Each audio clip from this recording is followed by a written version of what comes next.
This I hate, but there's nothing I can do. We could do another light.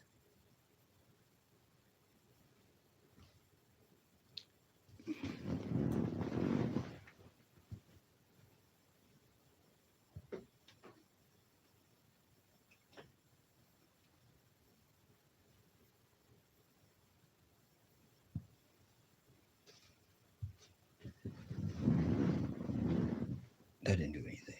Anyways, what's up, everybody? This is the Jedi. Good evening, and all of that. I never know what I'm going to say past "What's up, everybody?" This is the Jedi. Go back and watch all of my work, every bit of it. Either I know that about me. I know that about me.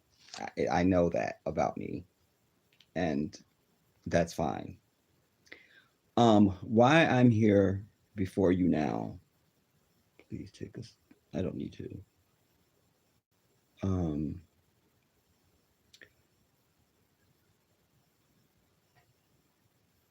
no, you don't need anything.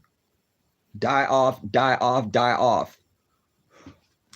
Anyways, um, I warred with myself, and I'm not going to war because I'm still going to do.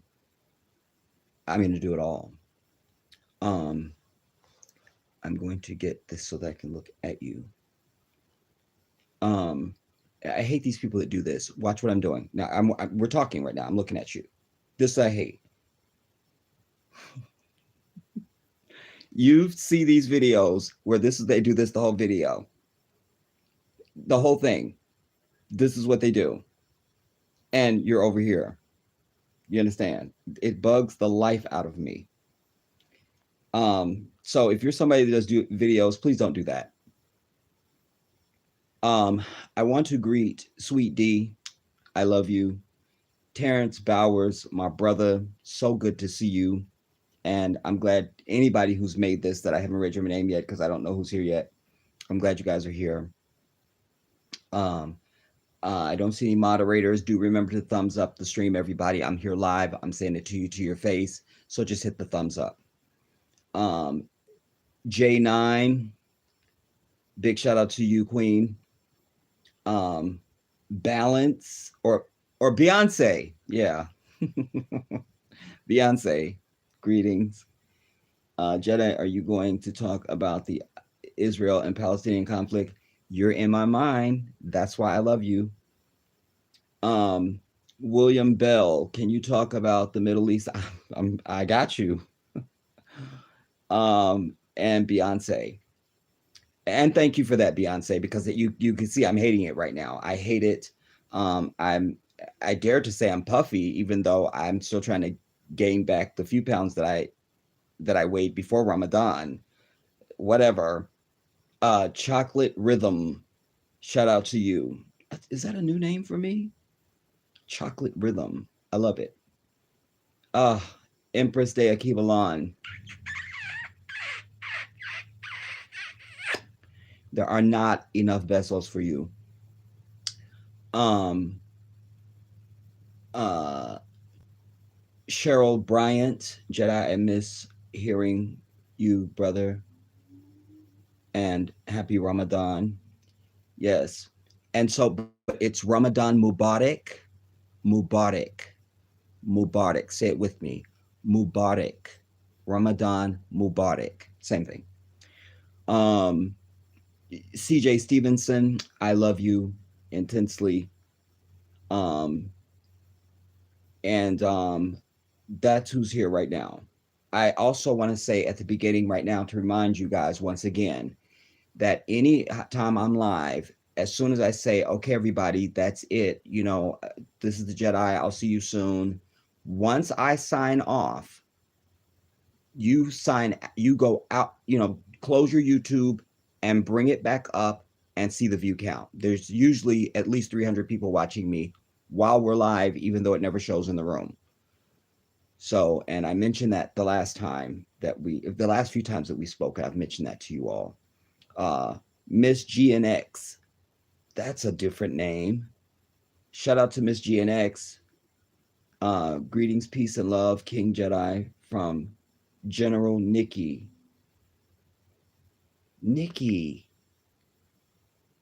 Nikki. Um, I warred with myself, but I'm not going to war because I'm going to do both.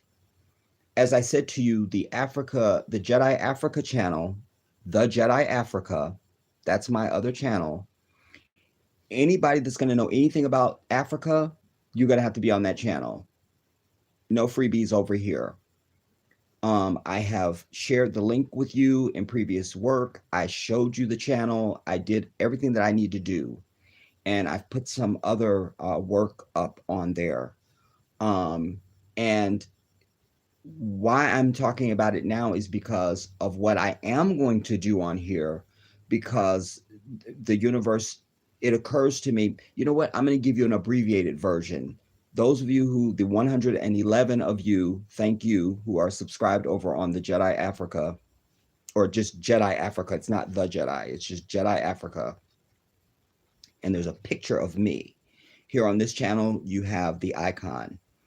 But you'll get the full deets over there. I just want to briefly touch this because it's pertinent and you need to know this. And then, like I say, those of you that are already subscribed over on Jedi Africa, you will get the full everything. Um, my original date to leave was the 9th of May. Because on the other channel, I'm showing you documents, I'm showing you literally receipts, like literally receipts and letters and everything. And they're making it very difficult. I was on the phone with the State Department on Friday, cussing everybody out because, and I am also playing audio for you in that video that you'll see on the other channel of portions of the phone call.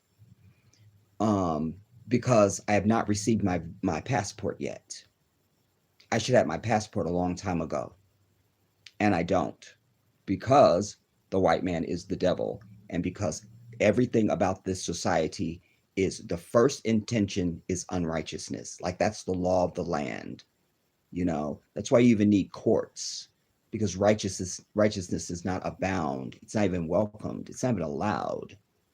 So um so in addition to that, you can't get a visa until you have a passport. So I don't have my passport, I don't have my visa. And so now I've moved the trip now and the tickets are non-refundable, thank you please. So I've moved I've had to move the trip to July because I don't know now when I'm going to have my passport after I've cussed everybody out and paid the extra $60 for it to be expedited service. They're supposed to call me tomorrow or Tuesday. The last lady that I talked to told me, make sure you keep your phone by you, blah, blah, blah, blah, blah. They're going on East Coast time. I mean, she was the last person I spoke to was very prudent and I didn't really have to cuss her out. She understood. And so therefore I had to move the appointment that I had for my visa.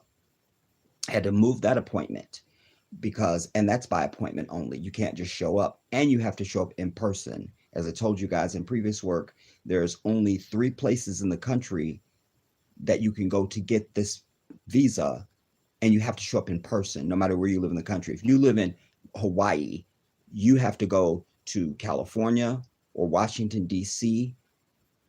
And I can't remember the other one. I feel like I don't remember. But that's because, as I told you guys, me going, I could have been gone already.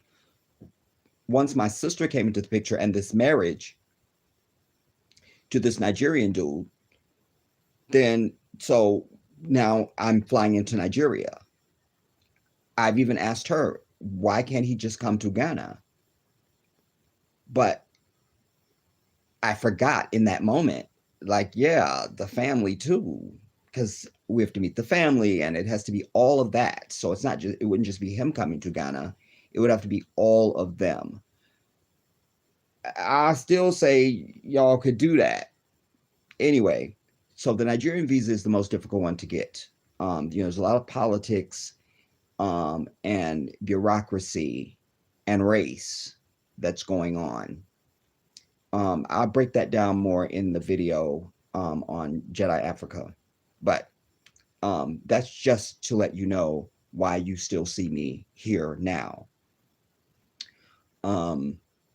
And I'm very furious. I can also tell you that my sister, who is 1 year older than me, either has died or is about to die of COVID. Um, I, my sister in New York told me of this. Today is Sunday, so it was. My days always run together. You guys know that, and I never know what day it is anyway. But at last, when we spoke yesterday, it was some of my other siblings are supposed to be traveling to Northern California, like Stockton, that area, to before they take her off of life support. The doctors have already said that to keep her on it is just making her suffer. Like there's no need to. So she's essentially gone. Um, outside of a dramatic miracle from the divine, my sister is gone, you know. Um, while I'm dealing with this. In fact, I found that out on the same day as I got the letter from the State Department saying that the information I had sent was insufficient for a passport, but I sent them everything. I sent them my original birth certificate, which is in pristine condition. They wanted you have to have your birth certificate and a copy of your birth certificate. They also want your state ID. I have a driver's license. They want a copy of the driver's license front and back. I sent that. I sent everything they wanted. And even when I was at the post office, the postal worker that took my passport photograph went over the documents very carefully to make sure everything was in line and in order and everything. The only reason why this is a problem is because my first and last name are Arabic and I'm a black man. That's the reason why. Because I asked them. In fact, I spoke with a director or a supervisor, Christopher. Because once you jam white people into a corner, they you need to leave, or they hang up on you, which is what he did to me. He hung up on me, hung up on me because he didn't have an answer. I even asked him at one point. I said, you know, who's the head of the State Department? Who's the head of the U.S. State Department? He didn't know. And the more I pressed him, he didn't know. Can I put you on hold for a brief moment? I said, yeah, very briefly, because mind you, I'd been on hold for 35 minutes before his bitch ass came on the phone. All right. And then now he's putting me on another hold. So I said, yeah, very briefly, though. Very brief. He comes back, goes, well, the president of the United States, I go, so you're representing to me that the president of the United States is the head of the State Department. Is that what you're saying to me? That's what you're saying to me. Like, why do you work there? And you're supposed to be a supervisor and you don't know anything. Anyways, I get into more in detail with that in that video and all of the overview.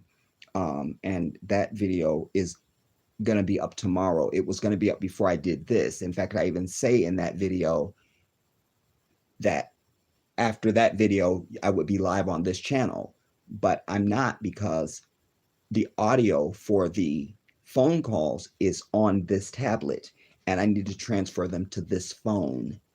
And it's taking 5,000 years to do it. Because in total, it's 20 something minutes of audio. What's 11 and 17? Somebody do the math. Whatever that is, that's how long it is. And so it was taking forever to send to this phone. So I have to get that audio uploaded over here so that when I speak it to you on camera, I'm going to play the audio for you from this device. All right. And anyway, it's a whole thing. So I don't know if I'll get a chance to go to my sister's funeral. Again, it's in Northern California. I don't really see how that will happen. You know, I don't want to see any of my other siblings because I don't talk to any of them, including this sister that passed away. I will tell you that the day that we found out she was on the ventilator, I did call the hospital, and it was a miracle from Allah because my sister in New York told me that when she called, that one of my older brothers was the one that she had on her documents that could be the person, and so nobody else could really FaceTime, which she can't talk or talk to you or see you, but you just be talking to her because they said she could still hear you. And but when I called, I just used my Jedi mind trick and they put me through. The nurse said that she had to tend to some other patients, but she would take my phone number, and as soon as she got the very first moment, she would call me back and she would hold the speaker phone so I could speak to my sister. And I did that, and she was very gracious. Her name was Stacy, a white bitch, but nonetheless, she was very Allah used her for me. And I was able to speak from my soul, and I pray Allah um, that reached my sister. You know, it also um, encourages me to say to you that, however or whatever this corona stuff is, as African people, we need to take it very seriously. Um, we need to go by our own code and not anything from this white devil, because they will lie, and money is their god, and it is the everything to them. It's always profits over people. So I don't believe them anything they say. In fact, I even told the State Department chick when with the very first person I talked to was a sister, Rubella. I feel like I wrote her name down, but in my tangent, I said, and I'm just going to tell you right now, I says, obviously I'm a black man. I'm sure y'all know that because you have my passport photo, and I don't believe anything that white people say or do, and I don't have any trust in any of them or any of their systems. And you know what she said to me? She said, "Well, I just have to tell you," and I could hear she was a sister anyway, but you could be thrown off. You feel me? She goes, "I just have to tell you." She goes, "I'm the same race as you, and I feel the same way. That's just the truth." I said, "I appreciate you for that." She goes, I'm gonna expedite this call to the supervisor." So she did her jurisprudence, but obviously the white devil Christopher took whatever time he needed, the 35 minutes I was on hold, to finally get to my call. You understand? So it's a whole thing. But that's just some of the things I'm dealing with. I just need you to know there's so much other pressure that I'm under. And um, you know, I remind myself as I share it with you that no matter what we do or plan in life, everybody, Allah is the best of planners. He is the planner. He's the it. That's it. There is not even a word that is worthy. It's not, you know. I was telling my sister, even like one of the prayers that I said over the phone to my sister, it's just a short dua. I said, Asalawallah al Azim, Rabbil Ashel Azim, and Yashifika. It's a short phrase, but it means so much. Asalawallah al Azim. I ask Allah, the Lord of the throne, the Almighty, Rabbil, Rabbil, Rabbil, because we have a word Rab. Rab is another word for the divine. Rab is it's the divine. I can't tell it to you in English.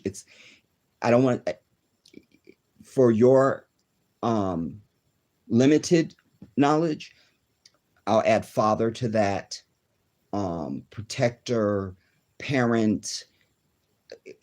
That's so cheap, Rub. But so Rubble is Lord of. Rubble, Ashel Azim, Arsh is the throne, the highest throne of Allah. It's because there's the Kursi, which is the throne, and then there's the Arsh. I have a video here on the channel called Who is Allah? You should go and watch that. So, anyways, how did I get into that?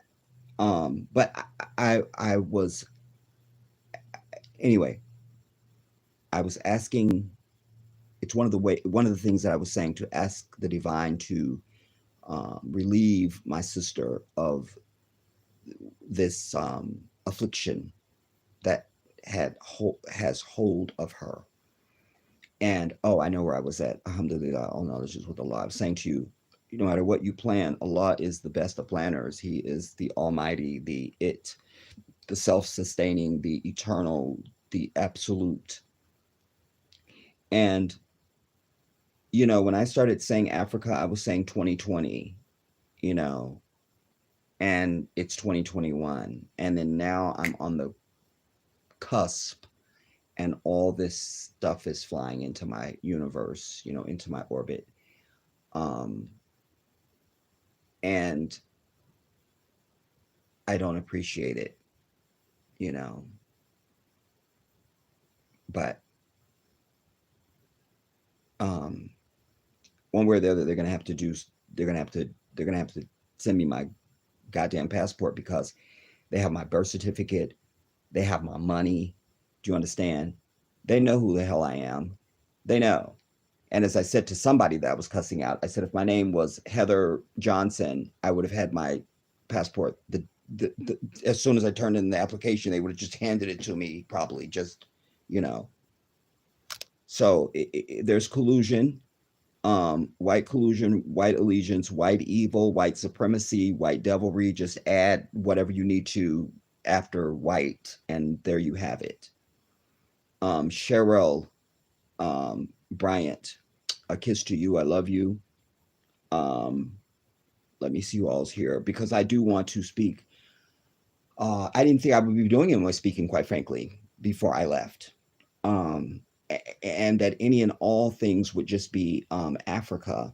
Indeed, on the Jedi Africa channel, I can't live stream from that yet because I was going to do a live stream from that channel before I did this one, but it throws up a box and says that I guess because that channel is still so young, obviously you know that that it's because I'm trying to stream from a device, it won't let me. Like this is my tablet, it won't let me do it, and so or my phone, but it did in the information box. It said that you can still use your webcam and your streaming software. So that means if I was on a PC, well, obviously I don't have any internet. I've gotten rid of my cable because I'm getting rid of everything because I'm leaving this bitch. So I don't need any of that stuff.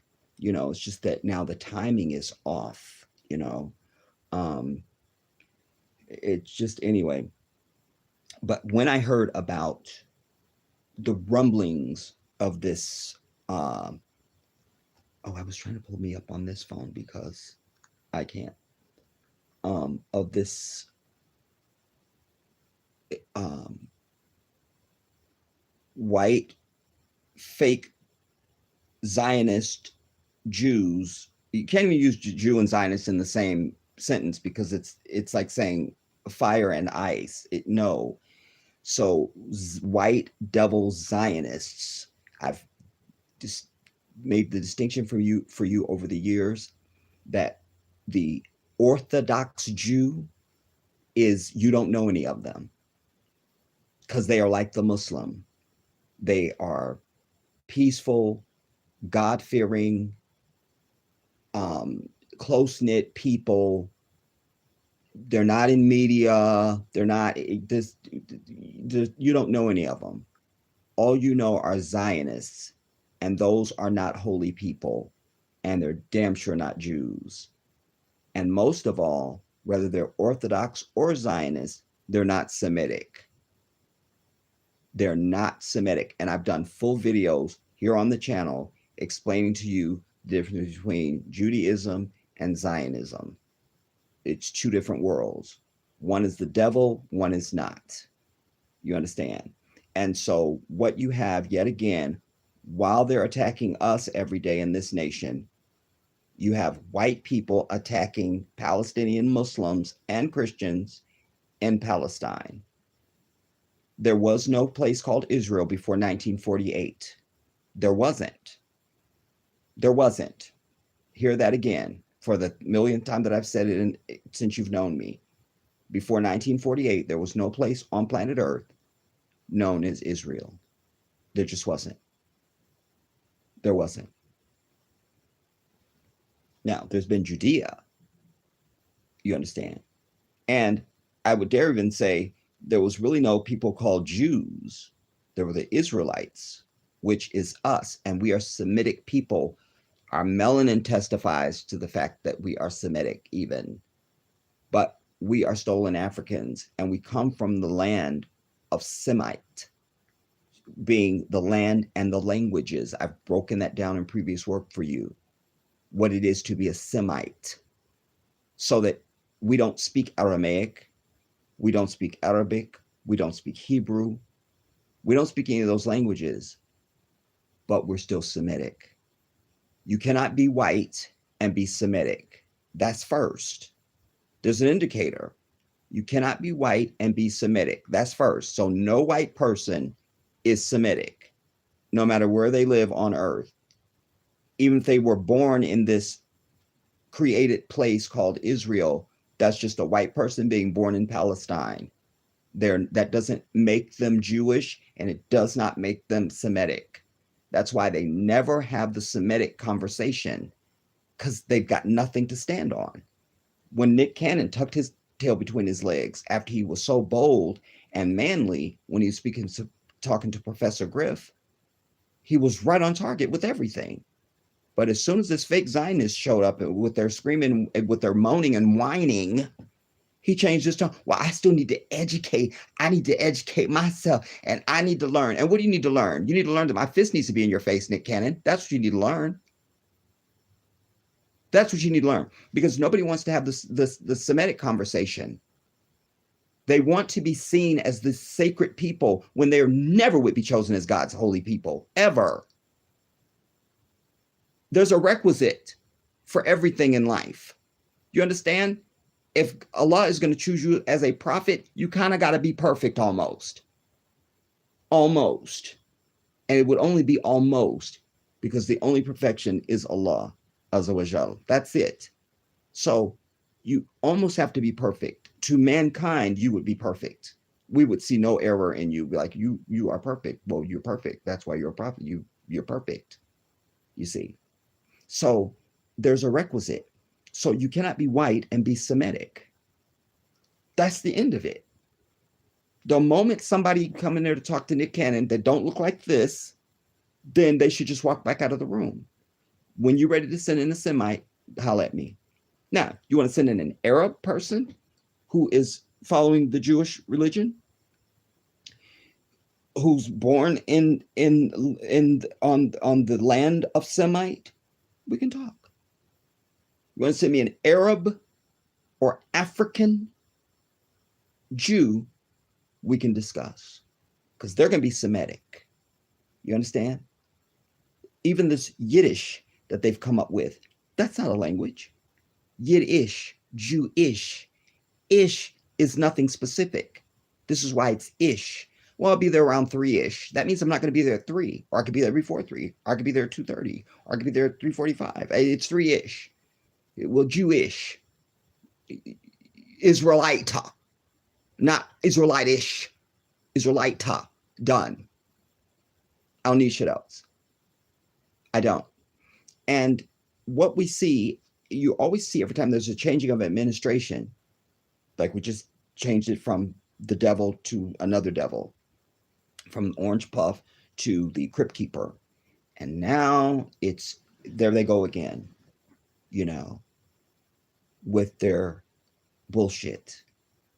All of humanity, not just African people and not just Muslims, but all of humanity needs to pray for the absolute annihilation of this place called Israel and all of those in it who study evil and wickedry. That's just what it is, because it's just an annex of evil. It's like, I got a base. It's like you got a McDonald's and you're a franchisee. And so, you got one in LA, and then you're just going to have one in Beverly Hills, and then maybe one in, South Carolina or something, but you're still the dude. That's what Israel is. It's a mini devil of America. And it's even worse. I don't know anything could be worse than America. Just go with me.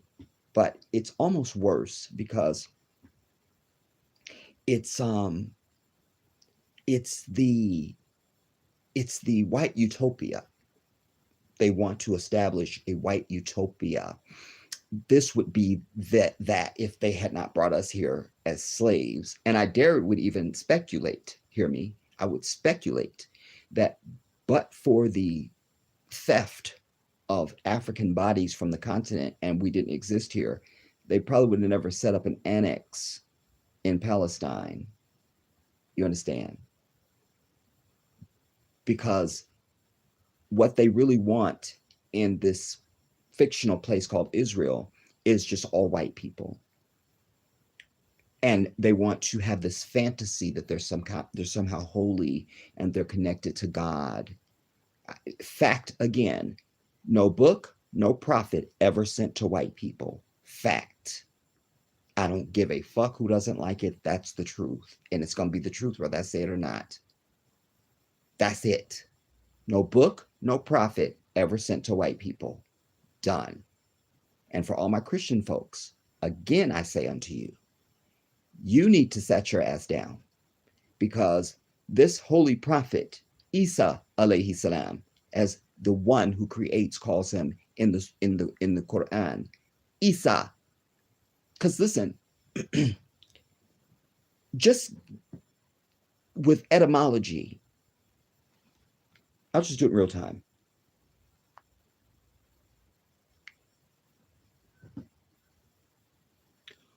When did the letter J come along?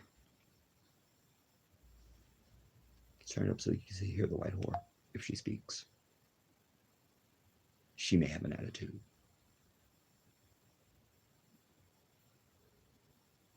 Okay, nothing. All right.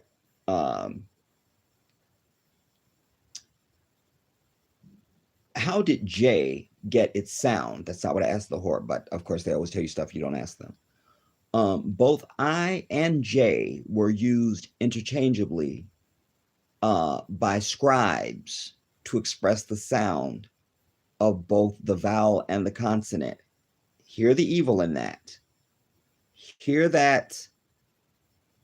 Hear that.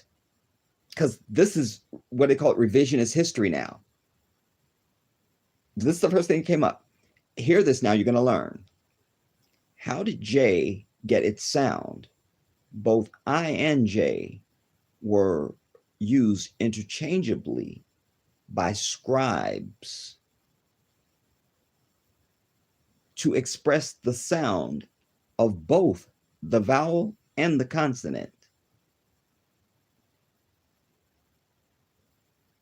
Everybody knows what a vowel and a consonant is, right? A-E-I-O-U, all right? It wasn't until 1524 when Gian, G-I-A-N, Giorgio Trissino, an Italian Renaissance grammarian known as the father of the letter J, made a clear distinction between the two sounds. So, without getting too deep on you, at the very least, this letter doesn't come along until 1524. So there's no J, so there is no Jesus, Christian folks. That's forget religion. Just say I was an atheist and I don't believe in God, or that I think I am God even. Astaghfirullah. But just go with that. That's just the fucking truth. So there couldn't have been no dude named Jesus at the time that he lived, because there was no letter J. That's just it. But in Aramaic and in the Hebrew, his name is Yeshua. Yeshua. Yeshua. Why the fuck you walking around talking about Jesus Christ as your personal savior? If I gave you $50, you better get my damn name right. If I just gave you $5. But you're not interested, you see? But I don't want to get off on that. I'll get into that. But I'm just saying, so that this land, Palestine, since really before 1948, you had the white devils who were rejected out of Poland and Germany, imagine out of some fantasy that they were somehow entitled to Palestine. Based on what? That's like me rushing up to the grave of I'll have to say a white person, because they would be only the best example here, and claiming, oh no, I'm an heir to their estate. I don't look nothing like them. Nothing about me is that? I would at least have to look like them. Or if I was an Asian even or something, something, you feel me? Something. But so based on what? No white people are from Africa. And let us be clear that Palestine and all of that is Northeast Africa, everybody. There is no Middle East. And you need to throw that out tonight, right now, throw it out. There is no Middle East. Because if there's a Middle East, then where's the Middle West and the Middle South and the Middle North? Where's it? Where's it? Where is it? Where is it? It's not. Just like they don't want you to understand that Egypt is in Africa. Like that's Africa. But they've done a very good job through all their Disney films and all the other nonsense of having people believe that Egypt is just some place and it has nothing to do with Africa, when it is exactly Africa. You understand? But alas, all of that is Northeast Africa. So we need to speak in those terms, because again, how you think and speak is how you react. And if you think that Israel is and Palestine are something else, then you think that it's Africa. It's Africa. Damn it, it's Africa. And so there they came in 1948, literally going door to door. I'm not being figurative, like literally going door to door. Imagine white devils just storming your house and telling you, you don't live here anymore. And if they didn't kill you, you had just a couple minutes to just grab what you could take in your arms and get out of your own house. From that day till the day I speak right now is what these white devils have been doing to Palestinians. If you're somebody listening to me right now and you just have to have your Starbucks latte, you need to die off. You're not going to Starbucks anymore after you've heard the Jedi, because you've got blood on your hands, because we know that Starbucks supports Israel. And you need to get on and start looking up a list of companies that support Israel. List of corporations and companies that support the state of Israel. We'll just find out.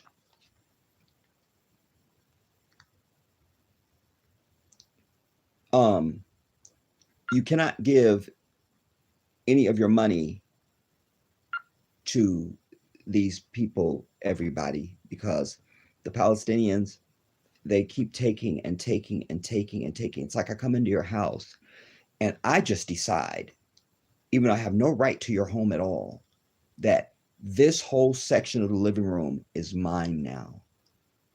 It's mine. And then every freaking year, here I come and I'm moving in more furniture and your space is becoming smaller and smaller. And now you just have a corner. That's what they're doing to the Palestinians. That's what they're doing. When you hear about the Gaza Strip and all of that, it's evil, everybody. It's evil. And let us stop with this, having this respect and any reverence for anyone just proclaiming themselves to be a Jew with white skin. That's fakery. First of all, again, I've already told you they're not Semitic, period. And we're going to look up, I'm going to read the definition of that for you in a moment here too. Also, I need to say this, I'm moving around kind of fast, but also know this, everybody, because I've gotten rid of my cable, I can't see, I don't know what's going on unless I go on my phone or my tablet. And I'm not that dude that's just doing this all day. I don't do that. So if there's news or something like that, you have to let me know. I don't know it. All right. International Global Award-winning 2021 Tel Aviv Lawyers of Israel. I'm over it. Profound Zionists learn about our organizations. List of companies of Israel. List of companies working with Israel settlements. UN lists 112 businesses linked to Israel settlements. I guess both those are valuable. UN publishes list of firms doing business with firms. Boycott Israel campaign. Let's start with that.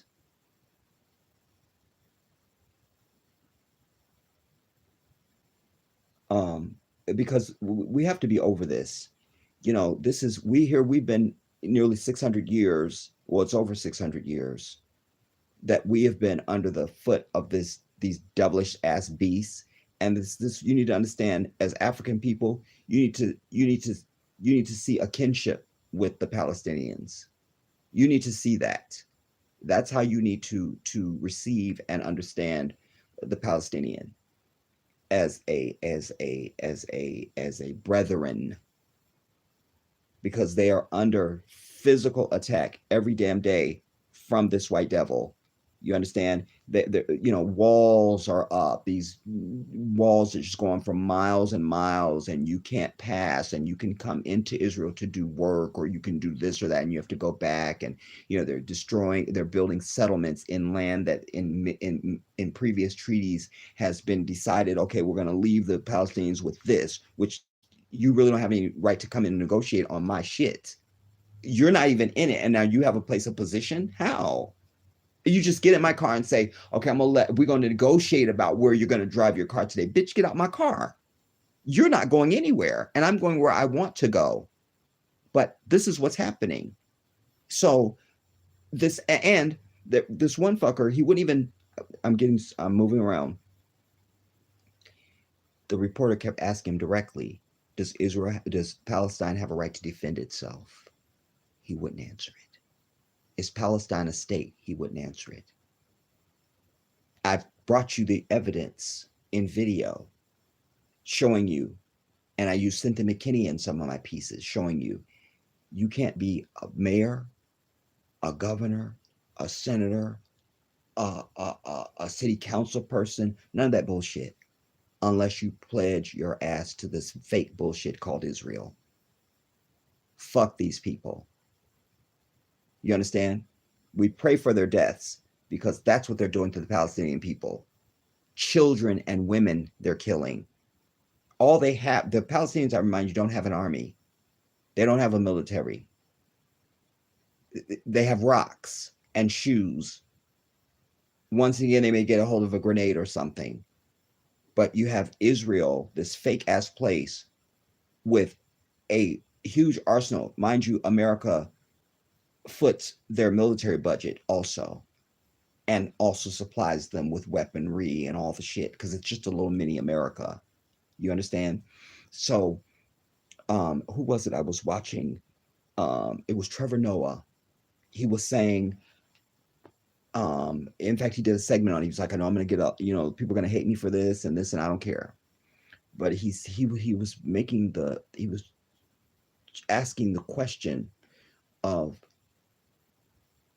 if you wanted people to say Israel has a right to attack the Palestinians, then he was posing the question to that sick-minded thought of, then what amount of force is justified? So if somebody comes at you with a knife and they just have a knife, is it really right to shoot them?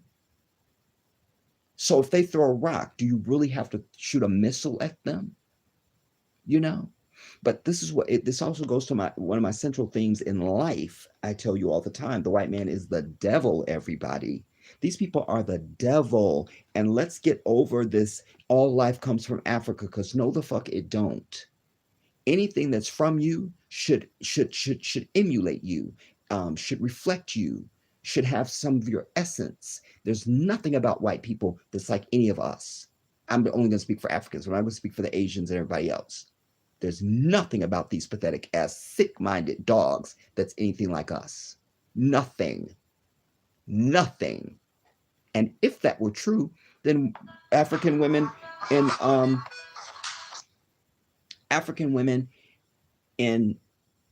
Africa right now would still just be spontaneously giving birth to white babies. And they're not. These are the same people that told you that we evolved from apes. Yet apes are still existing, and they're just not evolving into people anymore. What happened? Did they take a few centuries off? What's going on? What happened? I'm over it. What happened? Why aren't we evolving into humans anymore? Why?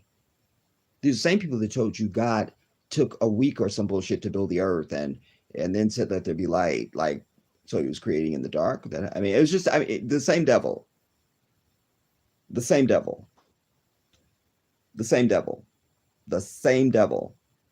And it's, it is true until the end of time that until these people no longer exist across the earth, all the rest of humanity is going to have problems because they are 100% of the ill of all humanity. That's what's real.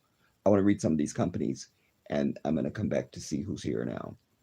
Um, this is from some site called Boycott Israel. And it's the Boycott Israel campaign. I just want to see if I can get some list of companies that would ring some bells for you. Like I say, if you take your sorry ass away from this video and get even one more Starbucks latte, you are a piece of shit and you deserve to die.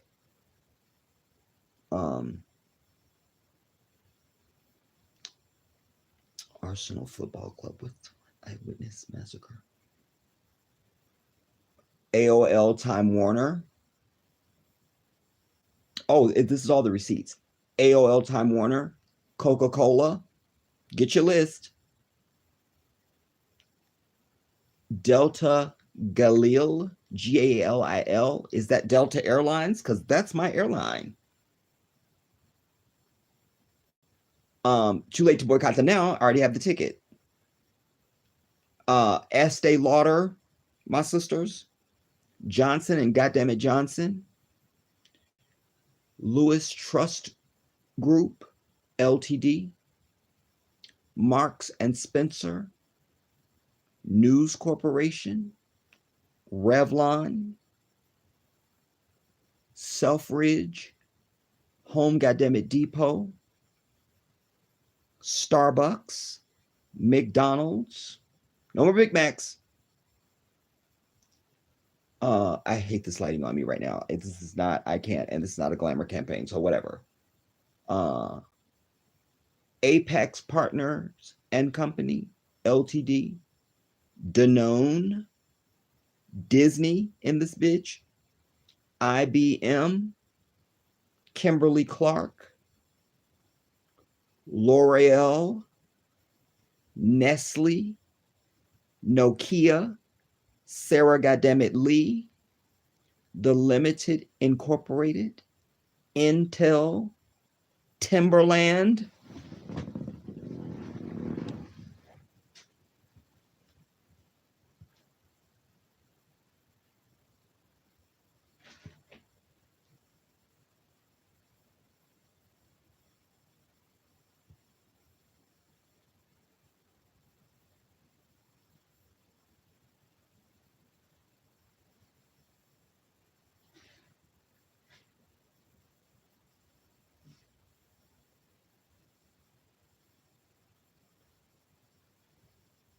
Damn it, I was just wearing my Timbs today. I can't. I thought they were in the living room.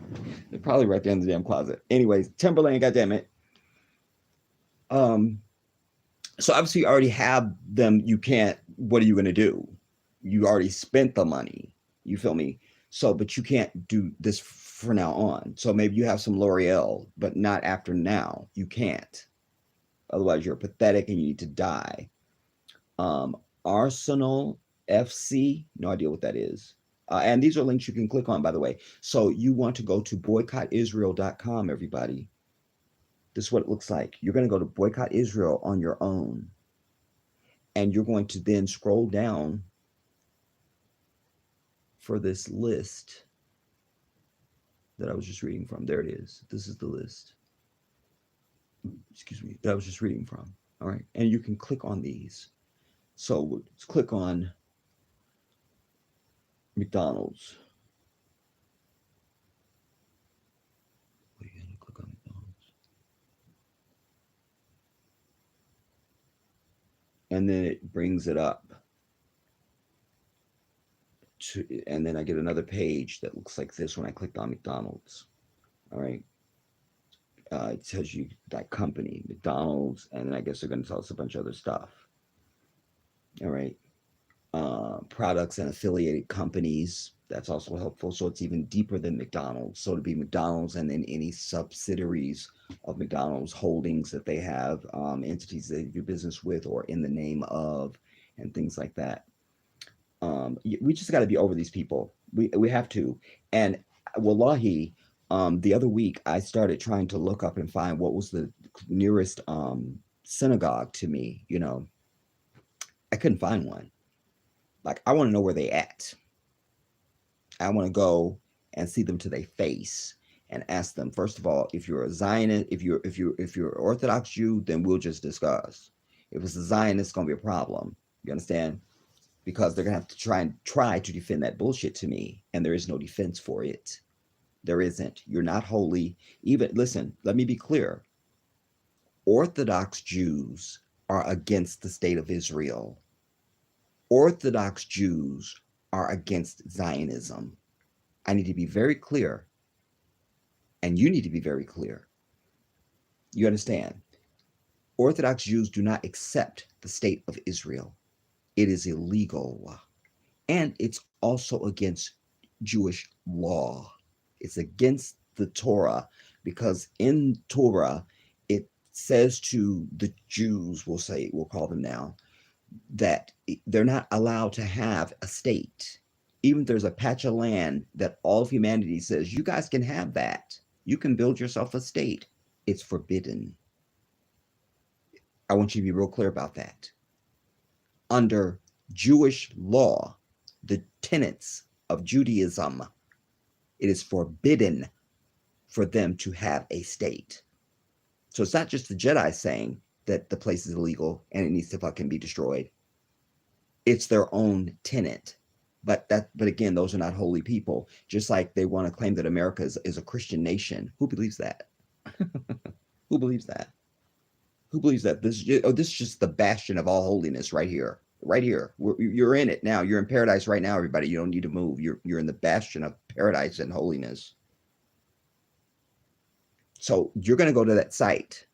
All right. Boycottisrael.com. You're going to do it. You need to do it.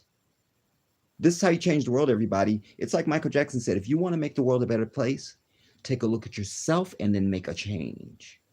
You've got to be the change that you want on anything. You have to.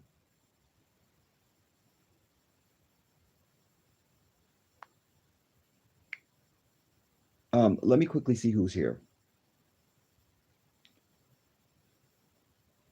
Yeah, let me show this one because I can't. I can't.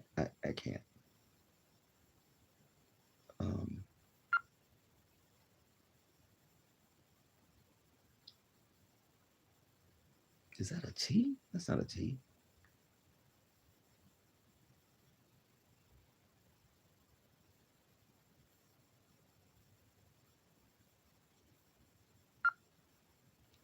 Y'all not even gonna tell me I'm shining and God knows what else is going on with me. It can't be helped.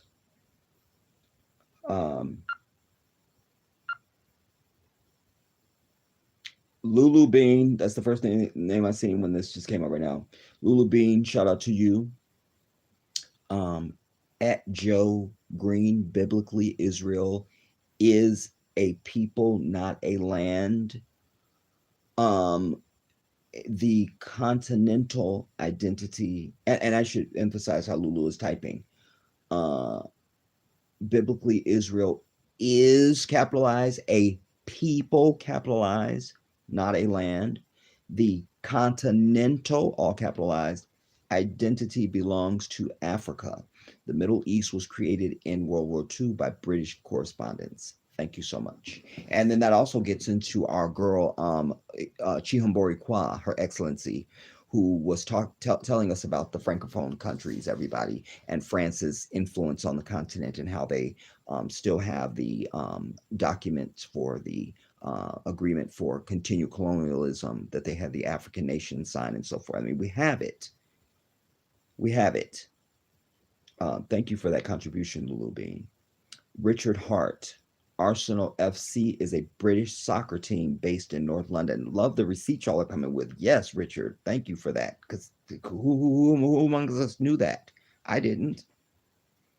So thank you for that, and thank you for listening. I remind you, everybody who's listening and watching me right now, everybody, when I'm live, this is an interactive thing. I'm not here to be cute or to be seen and any of that bullshit. I offer myself when I'm live to as an opportunity for us to interact. This is a conversation we're having. Do you understand? So when I ask you something, I appreciate when you're responsive and you interact. So thank you, Lulu and Richard, for that. Richard also says Marks and Spencer question mark exclamation marks. That's where I get my underpants. Got some just this week. OMG. Wow. Well, Rich, you're gonna have to you can go and keep them draws since you already spent the coin. Don't me just unless you got a receipt type thing, you feel me? And they might take them back.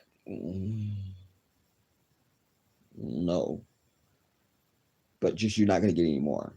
Nisi Mo, shout out to you. Says Nestle's iPod. Wow. Okay, let me go up and read back down because it'll then I can get them in context and in sequence. Um, and again, to quote Beyonce, and I say this too, but free Palestine, free Palestine, hashtag free Palestine, everybody, hashtag free Palestine. I need everyone who's watching and listening to me. You're seeing my face. Hit the thumbs up. You're seeing me saying it's not like you didn't know or you didn't remember, because there's a lot of times I watch YouTube videos and I get something out of it or I appreciate something I learned, especially if it's something about my car, and I don't remember the thumbs up. I don't remember. But you're seeing me saying it. We're here in real time. So hit the thumbs up, hit the like button now. Do it. No excuse. No excuse. Um, and and you definitely cannot leave a comment if you've not thumbs up, because I won't read it. I shouted out J9. William Bell. Oh, I read that. But no, shout out to William Bell. I think I ended at Chocolate Rhythm. I love saying that. Chocolate Rhythm. I love that. I love that. Um, thank you for your prayers, CJ. Thank you. Thank you. That's the greatest thing you can do for any human being is pray for them. So I thank you for that. I love you for that. Thank you so much. Um, no, I stopped at Nikki. Cheryl, Jedi, I miss hearing you, my brother. Uh, Sweet D says, I didn't know you had another channel subscribed. Okay. Yeah, it's Jedi Africa, and you'll see my picture. Let me search it on this phone.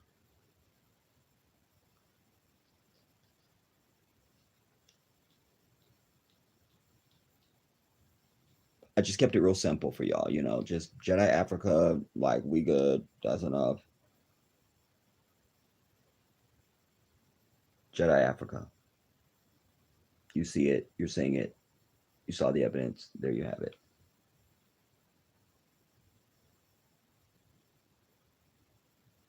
Um, so anyone who is not subscribed to that, you need to, if you're interested, you should subscribe over there.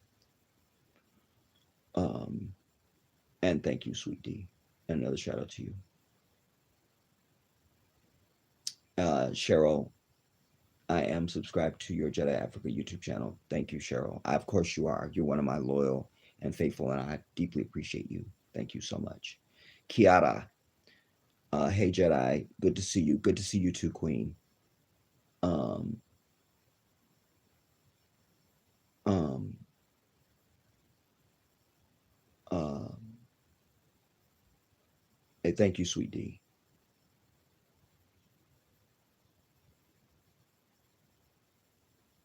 No problem, Empress. Again, the faithful, if you didn't, I know you just didn't know, and that's fine. But also, you guys, this is why it's so important for you all to watch all of my stuff, because it's not that many videos back. Um, I, just in recent videos, I've talked about it at length and all of that. So just try and check in, um, and I do my jurisprudence to try to, and also my last video, I think it was, I told you guys I started I produced a collection of merchandise, crickets. So I'm overhurting my people to anything. Y'all know I did that for years, just trying to get even the Black Independence Liberation League off the ground. I just don't have it anymore, y'all. I don't have it. You know, I learned a long time ago in my life, when you love something so much, sometimes you have to just let it go. Let it go. Let it go.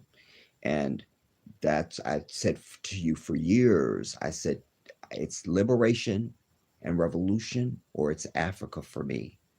I'm happy to stay here and fight the good fight with my people. I'm ready. I'm ready to die for the cause of our people. Ready to kill and die for the cause. Ready. Couldn't get my people.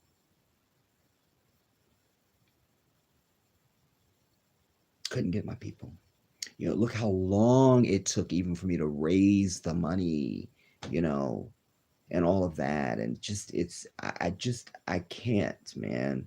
In my personal life, online, or anywhere I exist, I just don't. I have that little ball you have on the back of like a truck or something, tow stuff. Like, I got the ball there. If you're not hooking up, then I can't make you do that. I got the ball. I got the hitch. You know,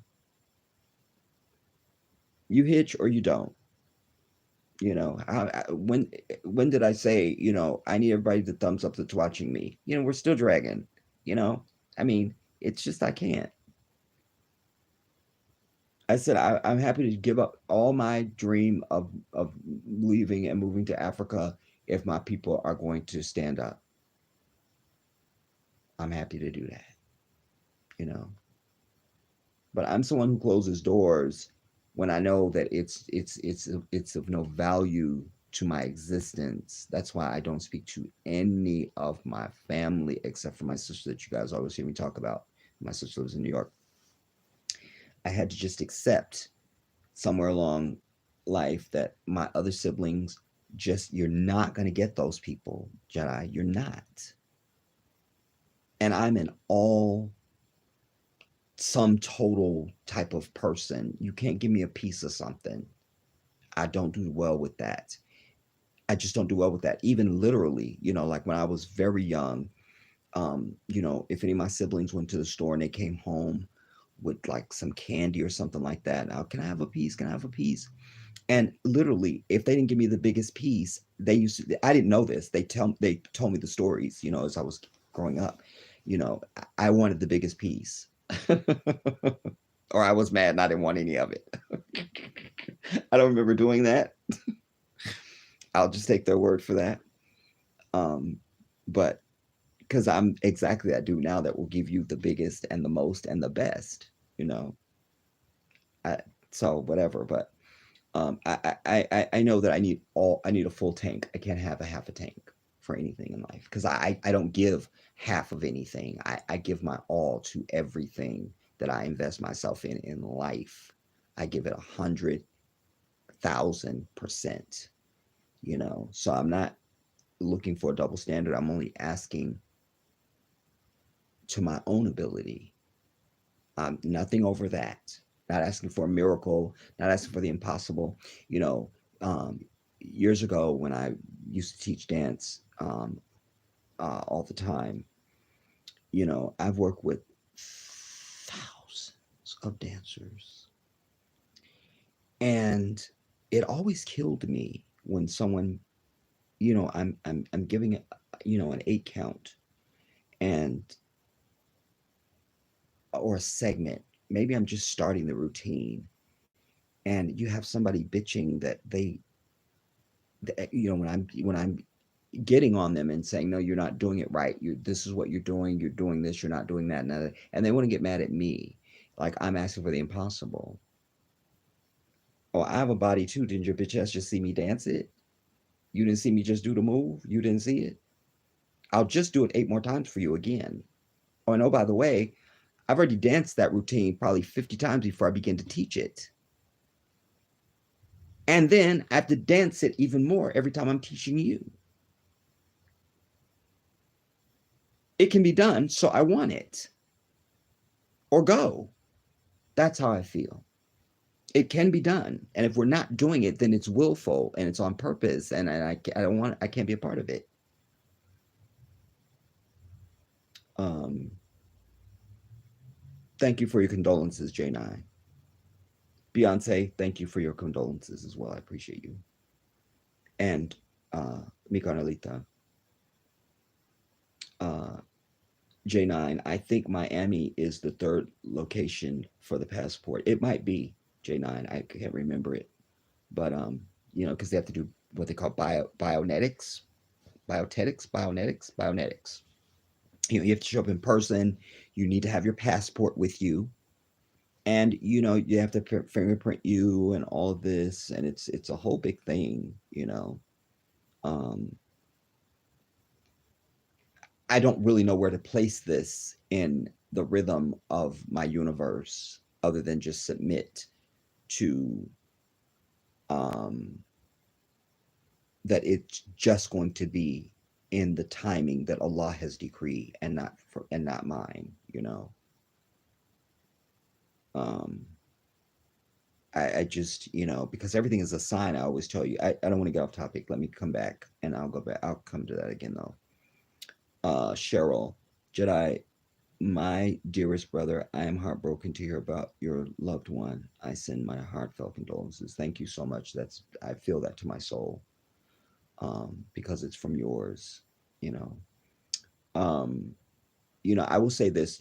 This sister of mine that is. I don't know if they've pulled the plug on her yet or not. Like I say, we're already speaking in past tense because it was just a matter of some of my other siblings going there to the hospital, and they were at the time that I spoke to my baby sister, they were they were just deciding if they were going to fly or if they were going to drive.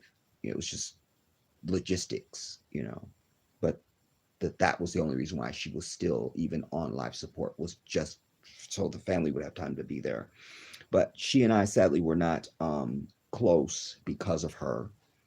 Um, you know, she it's interesting because my father said to me many years ago when he was still alive, at one of my chapters of not speaking to my family, um, my father said to me that he thought this sister, her name was Bahira. I thought you and Bahira were the closest. I said, we're so not the closest, because she and I are 1 year apart, and we were the last two left at home before my baby sister was produced by him and my stepmom. So yeah, you would think she and I were the closest, but since we were very young, we would. Um, I just remember being knee high to this phone, and they were like, "Sing Michael Jackson," and we were singing it, standing next to each other, and she backhanded me. This is just as little kids. Then all growing up, she um, she just resented me. You know, she just resented me. I meant every prayer that I said over her when the nurse held the phone so I could be on speaker. I meant all of that. I never do anything in life that I don't mean. And both things can be the same. I meant that, and I still wasn't talking to her because she didn't want anything to do with me, you know. Um, Many years ago when I was with my fiance at the time, we had gone on a cruise, and my sister was living in Northern California then. That's where she's been there for many years. But that's at when I lived in California before, and before I left California, and I lived in Southern California, and she had been complaining that nobody ever comes to see her and this and the third. And I said, no, when we get back off the cruise, I'm making time. We're going to come up there and visit you. And we went up to Sacramento to Stockton and spent time with her then boyfriend. Um, she was always picking these gay dudes too. Like that dude was gay, no question in my mind.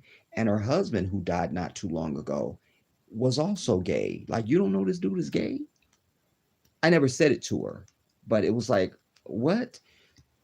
It's another thing. But I made that time to go and see her, and um, then years later, I was working in the Valley, and of course, she was in Stockton, and I had vacation time on the books. We're gonna get back to Palestine, y'all. I just, again, if anybody's new to my live stream, I'm just somebody that just I speak from my heart in life, so I know what I'm here to talk about, but it could go anywhere, you know. And I don't like to start a story and then I don't finish it because I would hate that. So when I start something, I try to finish it for you. I just, I just feel that way. But I had vacation time, and I'm always the one thinking about you. You know, I'm always the one. It's always me, and I get tired of it. So I called up and said, here I've got time. I've got vacation time. I can come there and see you. Whenever is good for you. I don't have any specific time I have to take it. And she just shut me down. She wanted nothing to do with it. Not to mention we were in school. She wanted nothing to do with me in school. She would hang out with her little white friends, and if I just even asked her for a lunch ticket, she would physically want to fight me and um, get away from me, and it was just all things bad. Um, I no matter what I do in life, I just cannot get fat. I have to work very hard to even maintain weight since I was very young. I can turn to a skeleton tomorrow if I want to, like that. She thinks about food and she turns into a Macy's Day float. Like, that's it. Like Jabba the Hutt, you know? And so the fact that I've always been in shape was, I think, a problem for her. If I don't keep my nails clipped, they grow very quickly. Hers didn't grow. I always had longer hair than everybody in my family. Her hair is that long. She had acne. I always had, I mean, just you could go on and on. School came easy for me. She didn't make it. She never graduated. I mean, I always had good jobs. I mean, just day and night, day and night, day and night. And I never felt any type of way, you know, but I don't have any control over how you feel about something. I can only represent my truth and what's righteous. That's it. That's what I'm responsible for and nothing more. That's it. So I can't get into her head and figure out and this and the third. And, she shut me down. Like, you just have to realize we come from this family and we're never going to be close and this and the third. And it hurt me so bad. This was 1994 ish, 93, 94. And fast forward now, that's the last time I talked to her. Fast forward, I don't know what year it is. It's I don't think it's the 2000s yet. I'm living in Maryland. Haven't spoken to her since that conversation when I'm trying to just tell her I have vacation time. I want to spend some time with you. It was pure and innocent. And she just came at me like a brontosaurus, you know. Now fast forward, it's years later, I'm in Maryland. I don't even know how she got my phone number. Was glad to hear from her, whatever. She was calling to ask me for money. Like if I know I shit on you the last time I talked to you, that's the first thing I need to address when I talk to you. Excuse me. Or if it's you and somebody else. You don't just act like shit didn't happen. Like I just ran into your car at the supermarket and I get out of the car and I go, how about the weather yesterday? You'd be like, you know, this was that. And she doesn't know the hurt that she's put on me. So I go, yeah, I'll send it to you. I wasn't going to say her fucking thing. And why she wanted the money is because her church group was going someplace in Florida, which means you got to go past me to get to. So you're just, I don't mean any, but it gets worse. You would think it couldn't, but wallahi, that was whatever year it was. I didn't send it to her, and I never spoke to her again. Fast forward 2003 or 4, I'm back in California. I'm at one of my sister's house, and I don't know that my sister, who is dying or died already, is in town also from up north, from up in Northern California. I don't know it. But my one of my older sisters told me, yeah, Behira is here. I was like, don't tell her I'm here. I want to surprise her. So I was sitting in a chair in the living room that swivels, so my back was to the door. Not just the door, but how you come into the living room and all of that. And I picked my moment when they were in there, and I couldn't tell she was near and all that. And I turned around. I said, Behira. And I stood up. We spontaneously embraced. We were in tears. I was wiping her tears. She was wiping mine. It was all loving and beautiful until you never sent me that money you said you was going to send me. So my tears turned from happy to fuck you. I could tell you some stories, dude. When I write a book, it's just going to be called You Should Write a Book. All the things people told me. It's something, then it'd be like a byline header type thing, but it's a book, dude. But so I offer that because we didn't have a chance to be close. We had a family reunion back in 2005 or something up in Northern California. My father was still living, rahimullah. And, you know, even my dad, I was saying to him, this is the time to just really bring to cement the family relationship and get everybody on one accord. And I had so much hope and desire for what I wanted to come out of that. And without going into that, because it's another long story, but to finish what I'm telling you, um, my sister's birthday was going to be coming up that January. And I said to her before we left from being, because we were up there for a few days for this family reunion. And I said to her, I said, listen, whatever happens, if I'll move heaven and earth so I can be part of your birthday, next year, I'll do that. So of course, so then I moved between that time and January to a new apartment. And I wanted to call her and let her know I moved, and then also to see what plans we were making for her birthday and everything. She wasn't answering the phone. It's January. No, it's still December because I moved in December.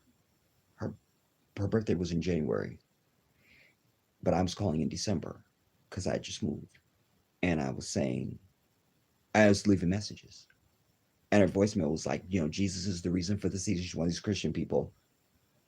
Jesus is the reason for the season. Leave a message, blah blah. All this Jesus, holiness, Christian nonsense that I still have a tumor in my ear from hearing. And then I was still communicating with my family at that time. So I heard from either my dad or another sibling or something, just in conversation, something that people would mention that let me know, oh, they've talked to her. So that means she's just answering my call.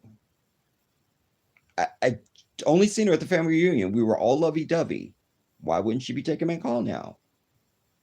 So now I'm calling and calling. So then after I understand that people have talked to her, I call and I say, one of the messages I leave is, I don't know why you're not answering the phone or you're not taking my call, but I know you've talked to other family members. So like, and you got all this Jesus is the reason for the season and shit on your answering machine. And I'm your brother and I'm right here on earth. You need to give me a fucking call. Click. 2 seconds later, here the bitch is calling me. You don't call my phone and this and the third. And she's screaming and yelling at me.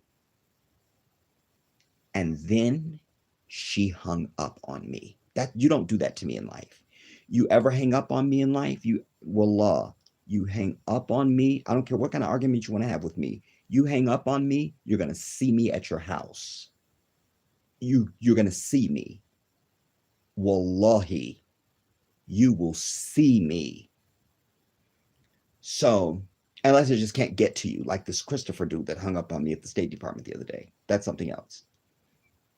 But she hung up on me. I'm calling about her. I want to be part of your birthday. I promised you I would. I need to let her know I moved. I got a new phone number. It's all about you. It was nothing in it for me. I want you to really hear that. There was nothing in it for me. Nothing. And this is how you act. So now I'll give it the benefit of the doubt that maybe their bitch ass didn't just hang up on me. Maybe the phone slipped. I'm just gonna tell myself it slipped. So I call back. She picks it up and hangs it right back up. Landline phone. Now it's on. So I call back until it can't take any more messages. I'm calling her every fat bitch in the book. Every vile thing that I can imagine, I'm saying this to her. Because I knew then, I'm done with you forever. Forever. I'm done. And I understand she went through some homelessness and she was sleeping in her car and something this before even the COVID and all of it. And I just don't care, you know. But I do not want her to burn in hell. Our um, issue was earthly. There are people who I wish into hell, but she's not one of them, and I do hate that she has lost her life, but not that I miss her. I just hate that she has lost her life and that she wasn't able to have a different fruition. So just to put it in context for you. So it's all very sad, you know. But know this, as I've said to you a million times, those of you who listen to me, you have one arc in life, and you got to decide what you're going to do with that arc. And you can't let nobody drag on your wing. You have to use your time wisely and judiciously in this lifetime because it's one. There is no do over. Be clear about that. I'll just do it my next time that I'm on earth again. I'll just, no, there is no next time. This is it. This is it. One chance. One spin at the wheel. One. So anything and anyone who is toxic to that arc must go if you are wise. Shout out to Ashley W.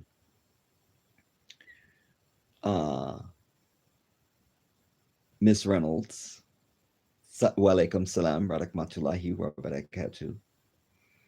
I only caught a little of the live so far, but I'm struck, sick, and saddened. I'm glad to see you and hear you live now. May Allah resolve. Ameen. Ameen. Yes, inshallah. But I'm glad I read that right at that moment, um, because I need to also tell you this comes from the divine. I let God lead me. I may close doors, but I leave my heart open for whatever Allah wants to whisper. That's it. It's open for the whisper from the divine. That's it. So this is what was best for me. But I also listened to the guidance from the universe, you know, and I've said to you, and I'm gonna, and because this is what I also do and did, is before you close doors, make sure you tried everything. But that's for you. Maybe you get lucky and it fixes the relationship or whatever it is you're trying to, you may get lucky, that's fine. But you're doing this for you. Do everything that you can and that you can conjure so that when you do close that door and walk away, there's absolutely no regret. None at all. Then you can live with yourself. Khalifa of the Most High. Salaam alaikum, brother. So good to see you too. um, oh, great one. I'm just the apprentice. Good to see you, Khalifa. Information man, the Jedi, peace and respect to you, brother. Thank you. And the same to you, brother. Alhamdulillah.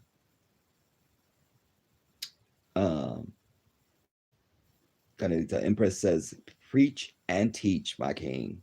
Exactly. I love it. So true. Ross Shog 28. It won't let me join. What, Ross? Let me know. Tell me, because there might be some white devil stuff going on. Tell me more of what you're telling me. What won't let you join? Khalifa, the letter J was established in 1524. Boom. At the very least, my Christian people, I'm not no Christian. So whatever you say you are, then you should be beholden to that. You should be an expert on that. From this day forward, if you're a Christian listening to me, if you say the word Jesus out of your mouth to describe this holy man, you should just be shot where you stand. And nobody should take the time to give you a burial because you're not worth it, because you were such a disaster that none of humanity should care. Like, that's just fact. You say he died for you. You say that because he didn't say that. You say he died for you. And this is the respect you show? Glad I'm not him. Shout out to Joe Green. Says not to be against what you're saying. That always means you're going to be. And you don't have to agree with me. I don't know what you're about to say, but I just read that part. And I just want to remind everybody, this is not a agree with the Jedi fest. I never want you to agree with me on anything in life. I just want you to acknowledge truth always. Forget me. And use that as a principle in your own lives. Period. Now, let's see what you're about to say. Where'd it go now? Where'd it go?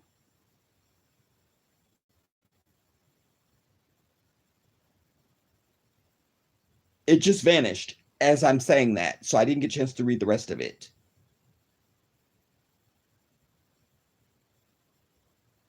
Oh, by the way, Canelita, you're one of my moderators too. I forgot to tell you guys that are moderators. My bad, but you're a moderator. Anyways, I don't know where he went.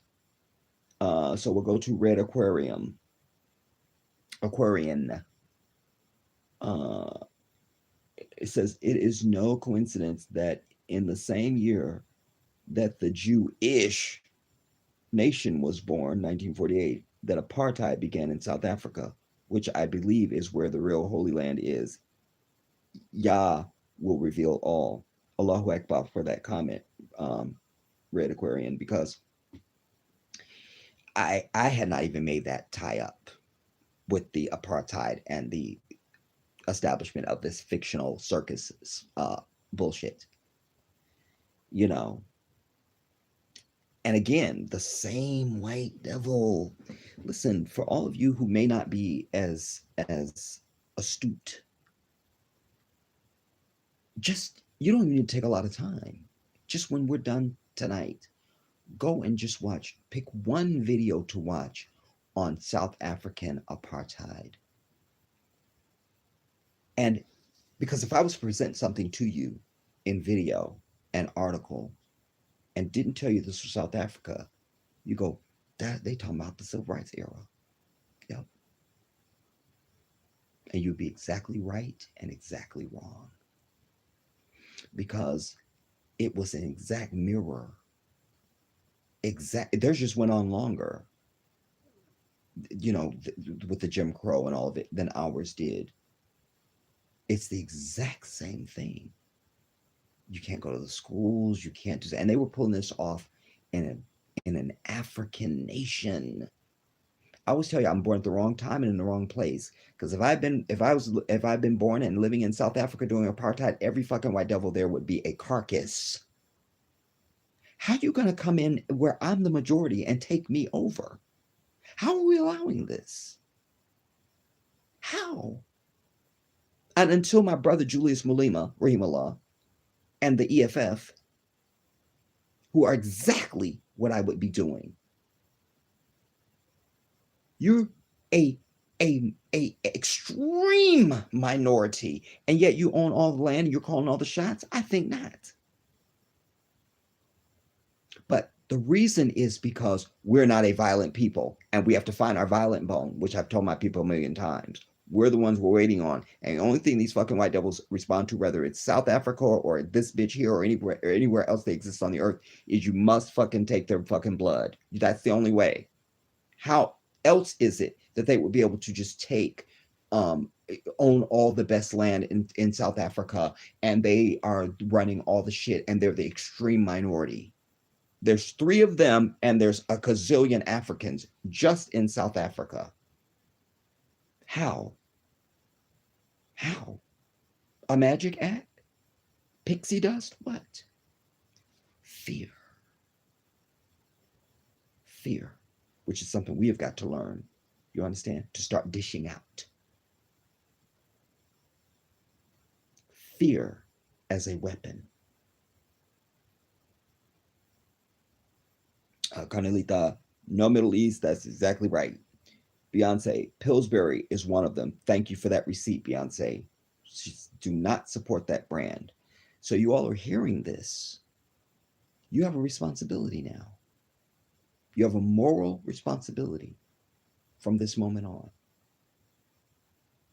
The moment you support any of the shit that you're going to go on boycottisrael.com and the things that people are mentioning, other stuff that we're learning, you support any of those brands, you are directly responsible for the deaths of Palestinian babies and men and women. You are the problem. And you won't be able to say you didn't know on the great day, because your ears will testify against you, literally. They will testify against you. They will testify against you.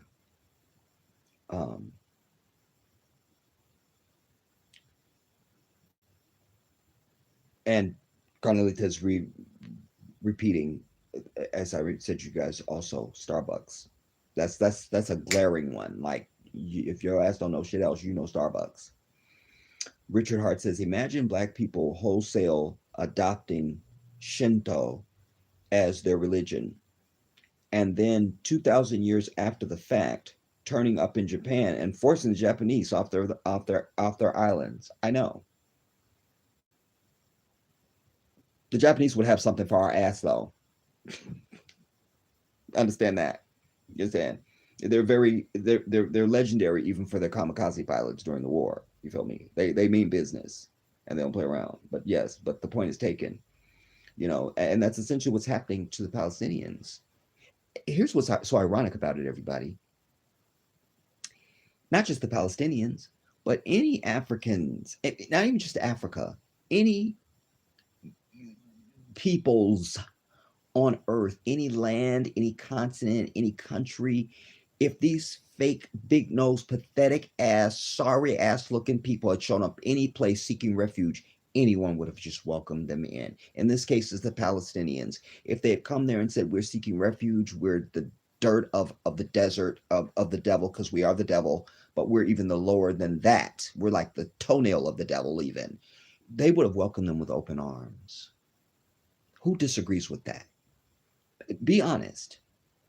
If they had come just seeking refuge, the Palestinians would have taken them as family, as family. But by nature, the white man is a savage beast, a serpent, a thing, an it, a demon.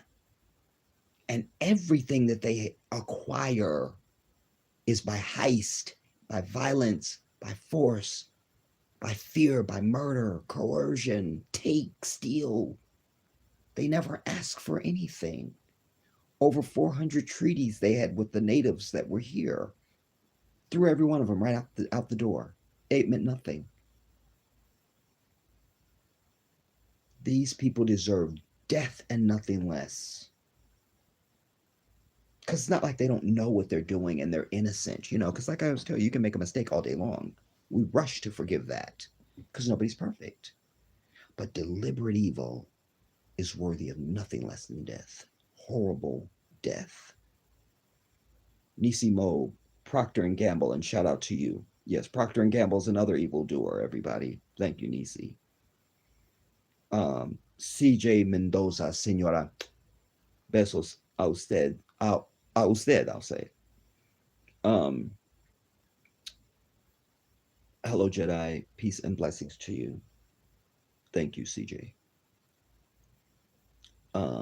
Jedi, when do you leave for Africa? I said that earlier. I'm going to say it to you because you're one of my ancient followers. I'm leaving in July now. The pathology of that is at the beginning of this stream. And as I've said to everybody I needed to tell you all that just because, but I will no longer be discussing Africa on this channel. You have to go to Jedi Africa to know anything about anything about anything. Because remember, I told you all before, I have to make a distinction because I have a lot of people that just dragging on, just clingers on this channel. They didn't donate for my journey. They didn't help me. They didn't do anything. They're the people that don't share my videos. They're not checking for me. There's a lot of that junk on this channel. So I set up a separate channel because then the serious, the faithful, the dedicated, the interested, they deserve this. Those who supported me, they deserve that. So I'm not going to be giving out any freebies on this channel, but I'll answer that for you, CJ. And the details of it are on Jedi Africa. And so there's some stuff that's there. And then I have another video that I'll be uploading tonight or tomorrow that I talked about earlier in this stream. But short answer, July. Another shout out to Joe Green, whose message is gone again. Nisi says, I remember in the 70s, Palestinians were throwing rocks for defense while Israel dropped bombs and shooting automatic weapons. And still now, Nisi, it's the same thing. Same now. Same now. Same now. And one wonders, why don't at least Saudi Arabia or Yemen or Syria, some other Arab nation, why don't just go and bomb the fuck out of Israel? Bomb their ass to back into non-existence. Because remember, these Zionists, they pay white people here to move to Israel. If you're so-called Zionist Jew, they pay I think when you turn 18, it might even be before you're 18. I've done pieces on this. They're here on the channel. They just go to Israel and set up shop. You just pay you to go there, to keep their numbers up. I'm over it. Um,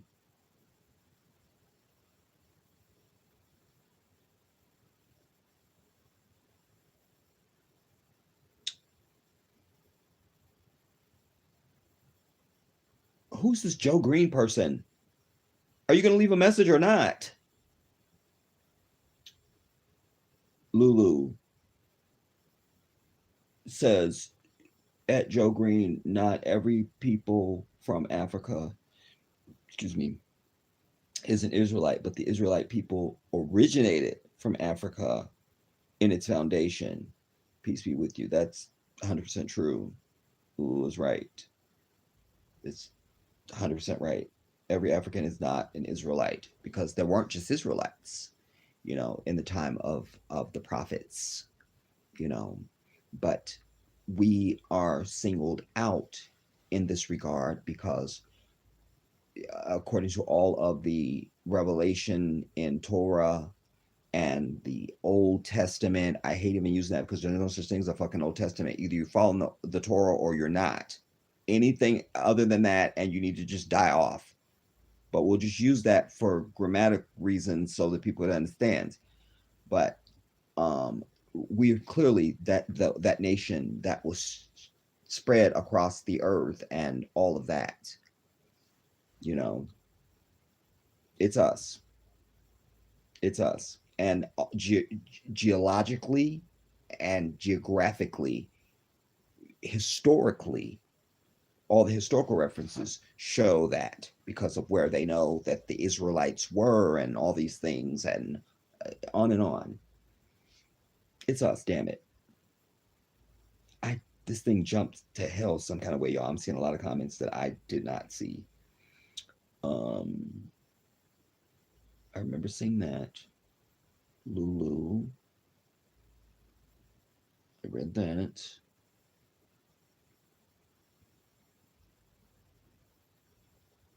Ah, my written voice says Beyonce needs to not perform in Tel Aviv. Is she scheduled to perform in Tel Aviv? And not just her, nobody needs to perform there.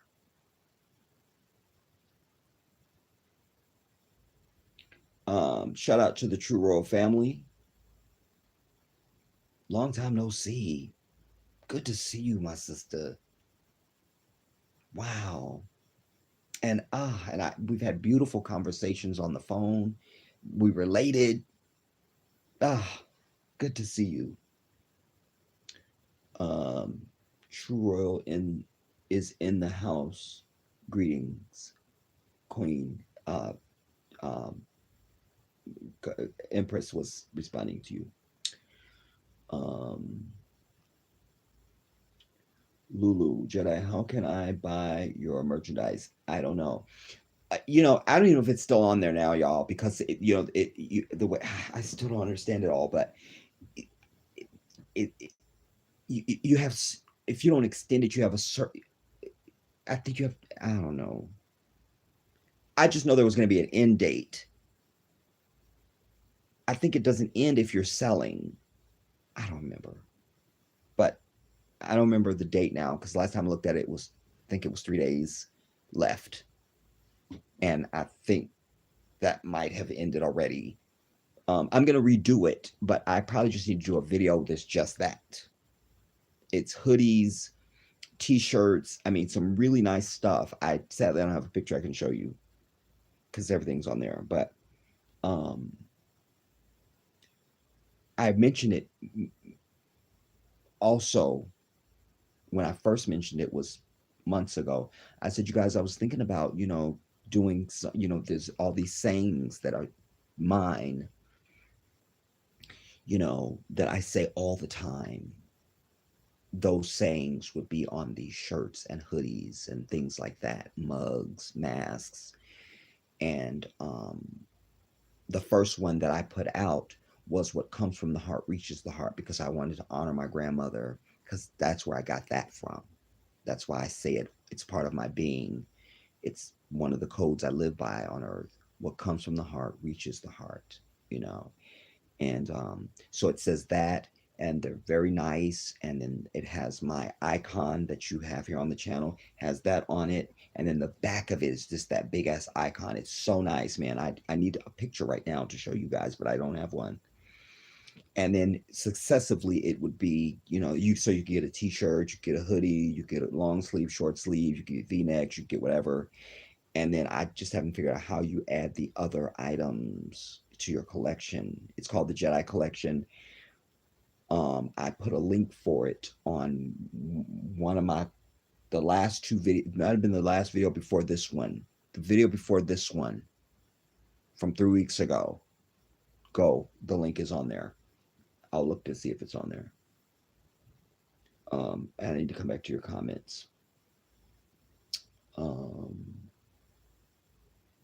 I'm on the wrong channel.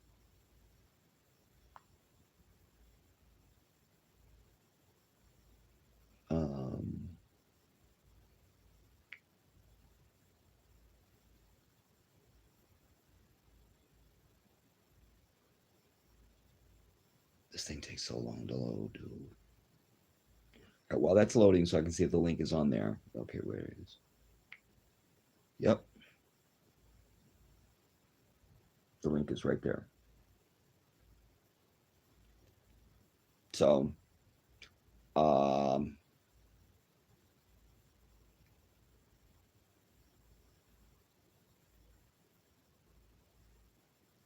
just do this.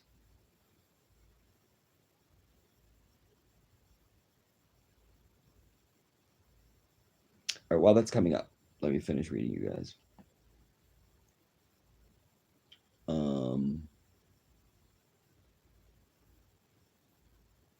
I lost my place. Every time you move the phone, you know, it does something else.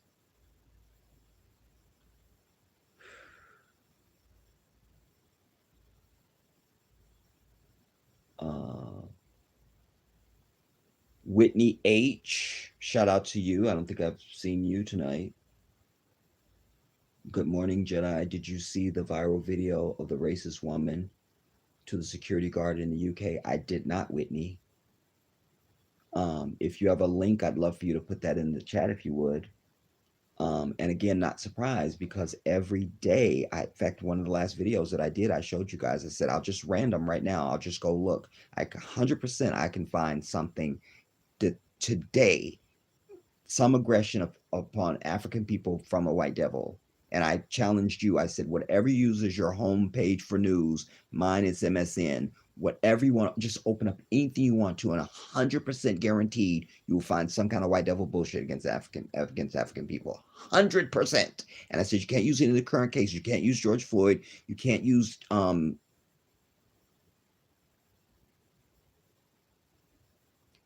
Dante Wright.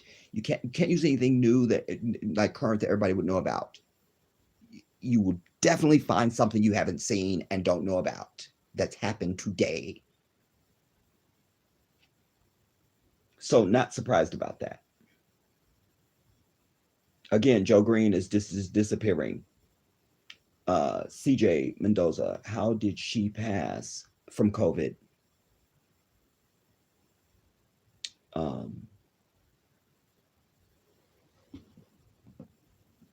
Wait, I got this pillow here. Let's see if that helps me, because I'm really on my elbow, dude.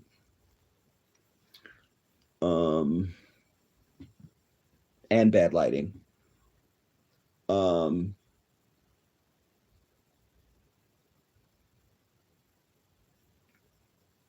with you. My written voice says, can somebody remove Joe Green? Yeah, just Ganalita, just go and delete him. Remove him, and then you can click on his icon and go to his channel and block him. When I finish reading, I'll also go to the channel and do the same. Oh, it came up, y'all. So panel, here is one of the things. It's the Jedi collection, and I call it Wisdom of the Ancestors. And there's what one of the hoodies looks like. Could you see it? It says, what comes from the heart reaches the heart. You can't see it clearly. It's blurry. Um, how do I make that? Okay, and then this is what the back looks like.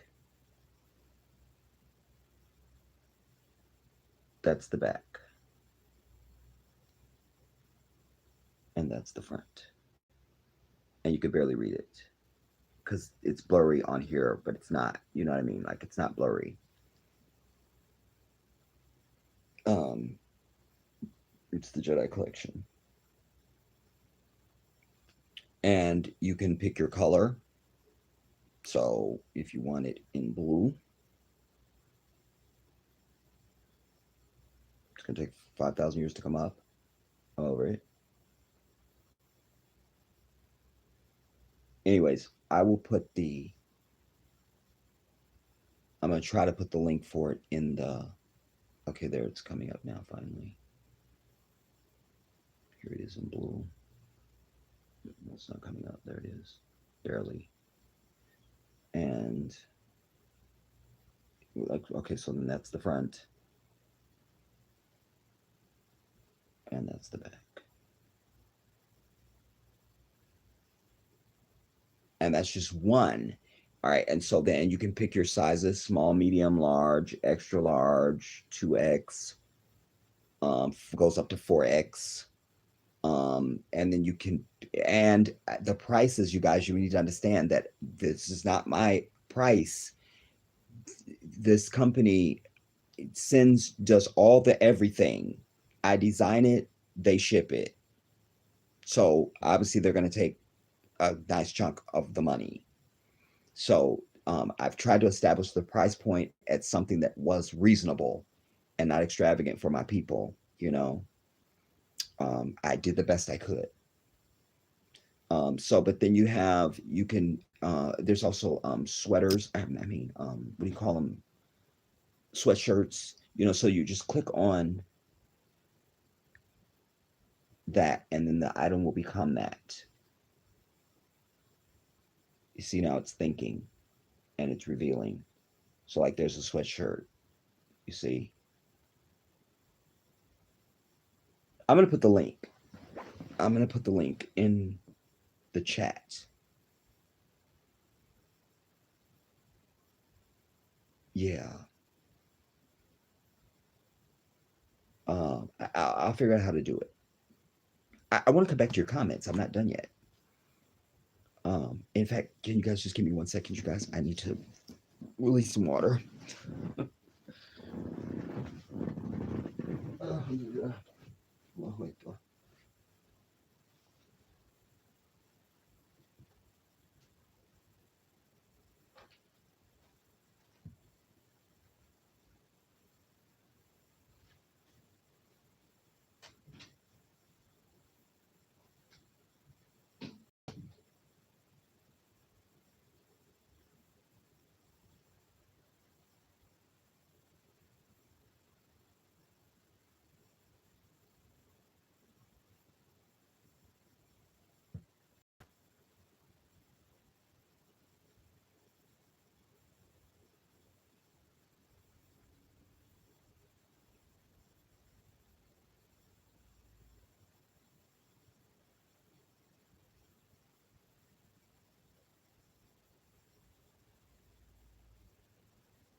أعوذ بالله من الشيطان الرجيم بسم الله الرحمن الرحيم الحمد لله الحمد لله.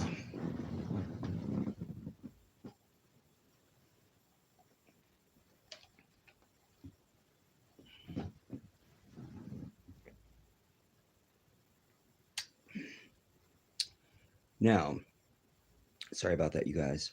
Um,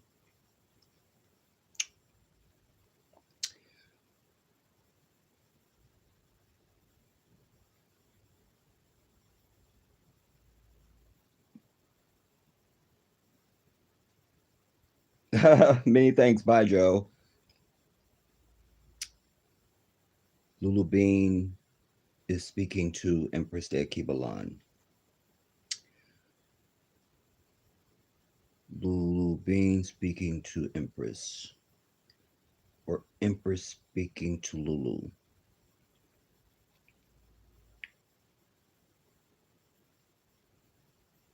I'm sorry, so sorry, Jedi. I was told to get rid of him. Yeah, everybody was saying get rid of him. I don't know because I never read anything he wrote. So I don't know if he was. I don't know. The name doesn't ring a bell. So, Joe, if you're out there listening and you were wrongly, I didn't read anything you wrote. I never got your comment. If you were wrongly gotten rid of, I apologize deeply and profusely.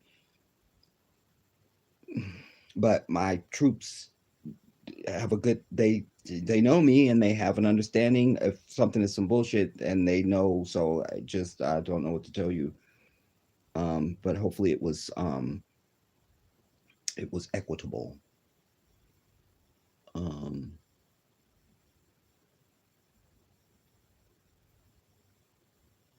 I'll look into it, Carnelita. Don't worry, because we've done that before. There was, in fact, Frankie Cardona. The sisters got rid of him one day, and I'm like, no, not Frankie. That's the dude. Not him. So we're all imperfect. Uh, my sister says, Joe Green said the Grand Canyon was low battery. Wait, there's the damn thing right there. Wait, y'all.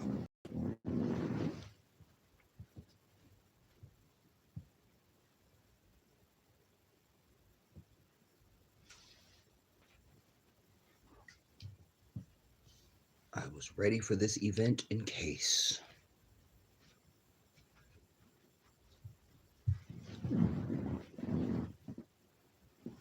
Give me no low battery. No.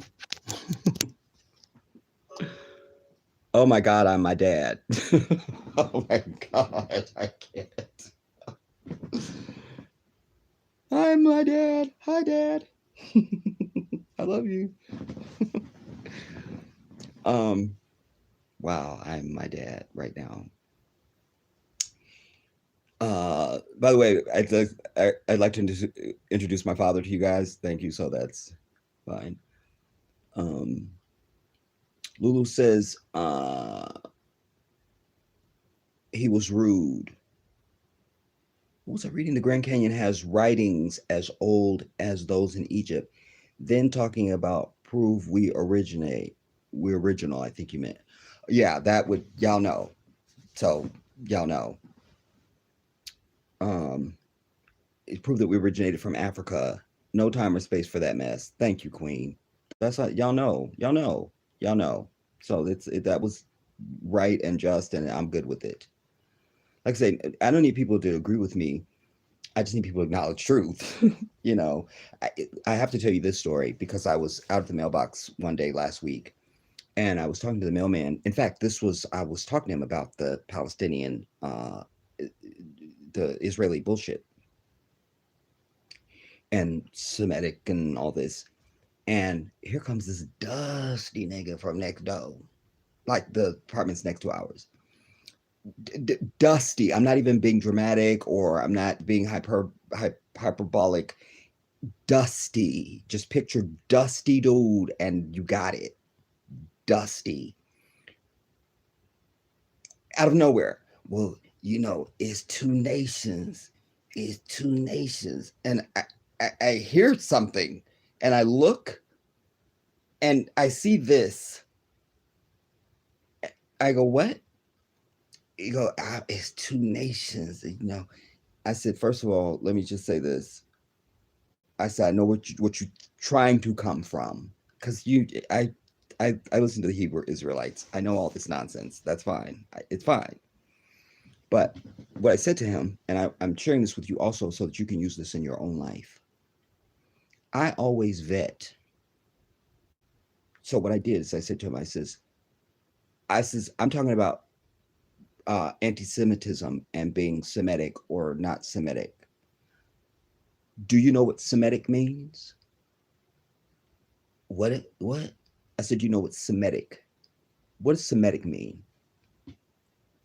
Oh, I don't know. I said, well, then let me stop you right there, brother. I said, because what I do in my life is if I'm going to talk about calculus, I make sure that the person I'm talking to knows about calculus. Otherwise, they're not qualified to have that conversation with me, and it's not fair to them. So that prevents arguments and disagreements. So if you don't know the meaning of what I'm talking about, then you're not qualified to have this conversation with me. And I was talking to the mailman, and I shut him down, and he just sort of scurried away. Just there was like a burst of dust, and he just sort of, you know. So, but do that in your life, and then pop up people just coming into your conversation. That's definitely a no-no for me. But certainly, if I'm even having a conversation with you and you want to bring up something, I need to see if you have knowledge on that first, especially if it's something I'm versed in. You understand? Because I'm happy to shut up and listen when I know I don't know something. I'm happy to do that. That's how you attain brilliance. Listen, shut up and listen. And that's how you fill your bag, by putting more stuff in it. You see, put more stuff in it. And then don't hate me because my bag is full. Don't hate me. Go fill your bag up. Go get you some. Um, Carnelita to Lulu. Okay, sis, I hear you, and disrespect will not be tolerated on the Jedi channel. That is the damn truth. I just don't allow it in my life. Please be kind and respectful to Jedi and his troops. Thank you, Queen. I love you for that. You speak for me. The Jedi would be more than willing and able to address you and your statement. Please repost your statement. Um, D nice. You totally handled that. Like I can just move on. D nice. Absolutely, I agree with the Jedi. Nisi, and shout out to you, D nice. Shout out to Nisi Mob. Saudi Arabia works with Israel and the asshole of Satan. My words, not yours. The Saudi family are cousins to the Ashkenazis. That I didn't know. I'll follow up on that, but I will say that I have been very. Anytime this issue rises again from the dust, you know, and like, why isn't Saudi Arabia doing something? It's a problem, you know, but they have their own issues too in regard to, like, as Muslims. You're not you don't have no dynasties in Islam. We don't allow this. Like the Saudi family, and that's just like the dynasty. That's not Islam. That's not allowed. You know. And there's definitely some crookedness going on up in there. For many generations, quite frankly, before many of us were even born. Supreme Goddess Nani. Kisses to you, my sister. I love you. What did I miss? I just hopped on. Well, you'll do the rewind, but um, well, you'll find out. I don't know how to sum it up and say, well, here's what you missed. But I am attempting to mostly talk about this issue with with these Zionist devils attacking Palestine once again, Queen.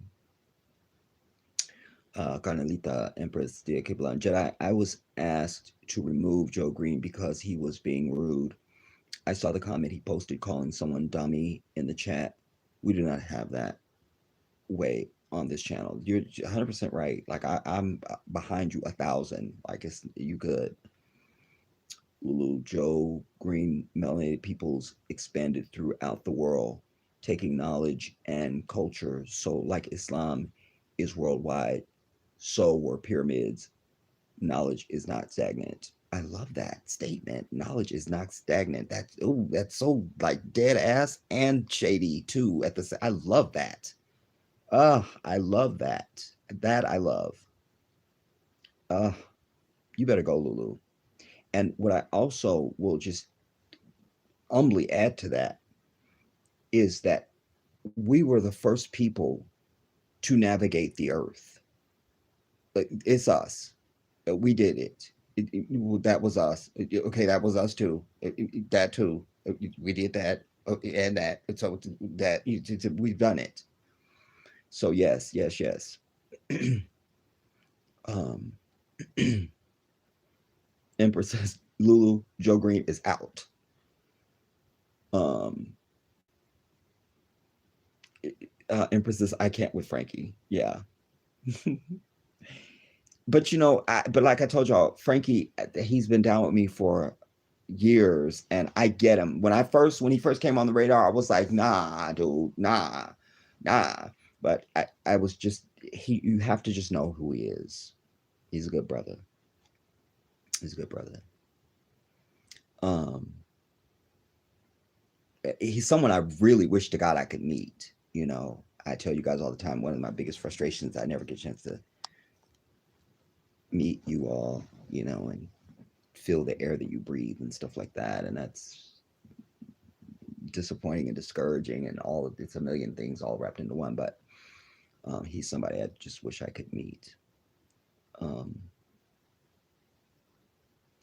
Miss GNX says, quote, he scurried away in a burst of dust. I did say that.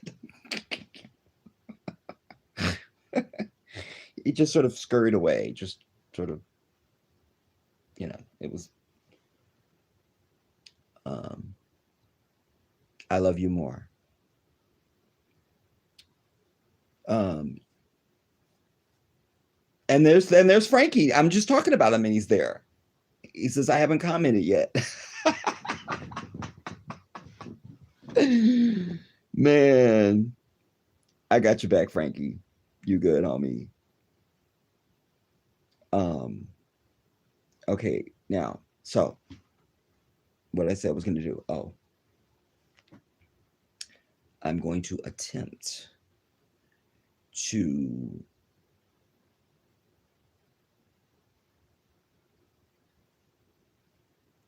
what are you going to do, Jedi? It's not going to be that. Um,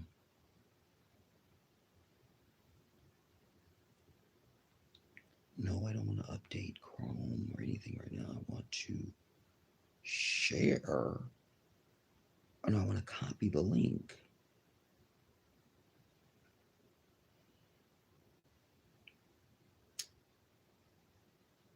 I'm just going to hit share. Excuse me. Um, more.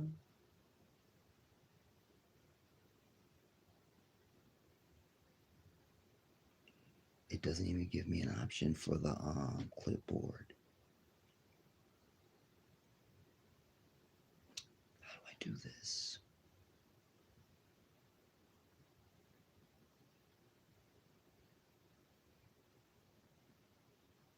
I don't know. I don't know, y'all. I thought I was going to put the link for this collection in the chat, but it's not giving me the option to copy the link. Um,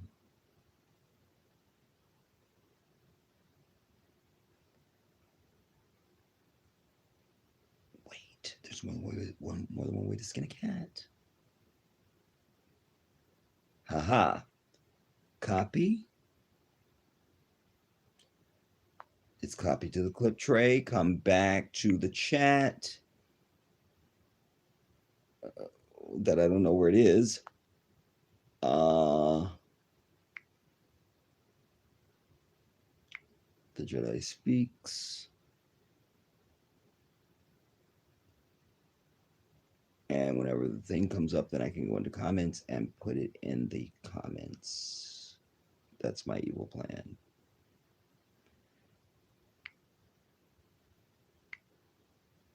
Clip tray. Got it. Boom. Is in the chat now, homie. That's the link. That's it.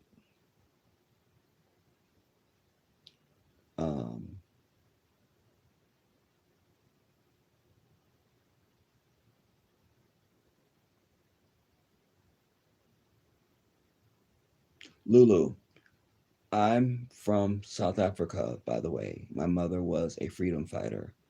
I will be actively supporting you, Jedi. Allahu Akbar. Thank you, Lulu. Wow. SubhanAllah. Lulu, how long have you been here? Do you have like do you still have the mother accent and all that? I just wondering, you know.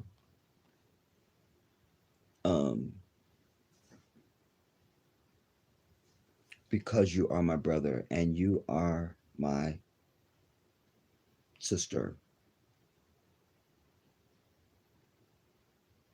I can't see your thumbnail. I don't have my magnifying glass near me.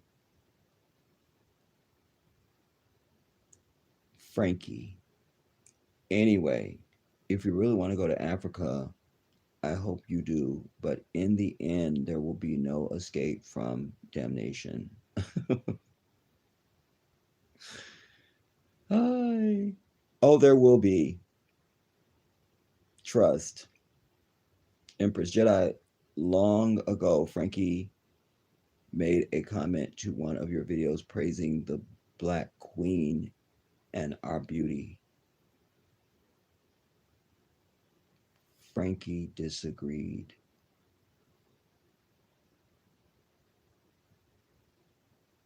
He does that. Like I did what I'll do some video I did and I'm something and then right after he goes, but Jedi, I like white women. Like he's does random stuff like that. I'm y'all know if I'm not put off by it, it's all good. And sometimes he'll just say stuff just to get a rise out of you, you know. But he means well. I never met him personally, sadly, you know, but as with many of you, but you know, I have a pretty good sense of I trust my instincts.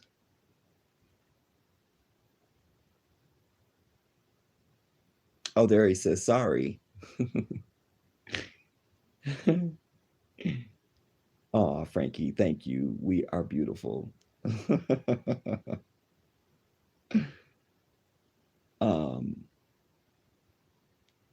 In so many ways. Yaziz Smith, Yaziz.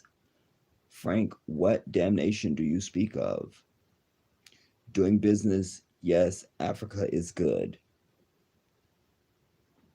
Frankie goes on, but you will go and do what the Most High tells you. Even my going is from the universe, you know. That's you know, there's days that I wanted to beat myself up and say, why didn't you think of this when you were 19? You know, but I just draw comfort from if it was meant then, Allah would have given me the inspiration then, you know. I wish to God I had been out of this asshole of the devil a long time ago, you know, but now is the time. Lulu, yes, I have only been here 2 years. Oh, I love you for that. You're still pure, you know. and you say my accent is strong. Anybody knows me will tell you how much I love that. Even my Nigerian brother Lulu, that I hang out with a lot of time, like a lot. His name is Amos, and he's from Nigeria. And I always tell him sometimes I because he speaks to his wife every single day.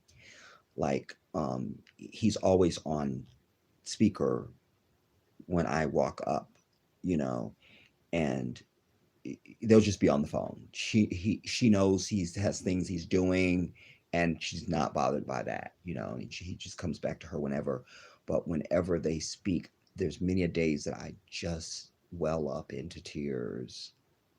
When I first met Amos, as I do with any Africans, continental Africans, I say to them, you know, just the very sound of your voice is a symphony to my soul.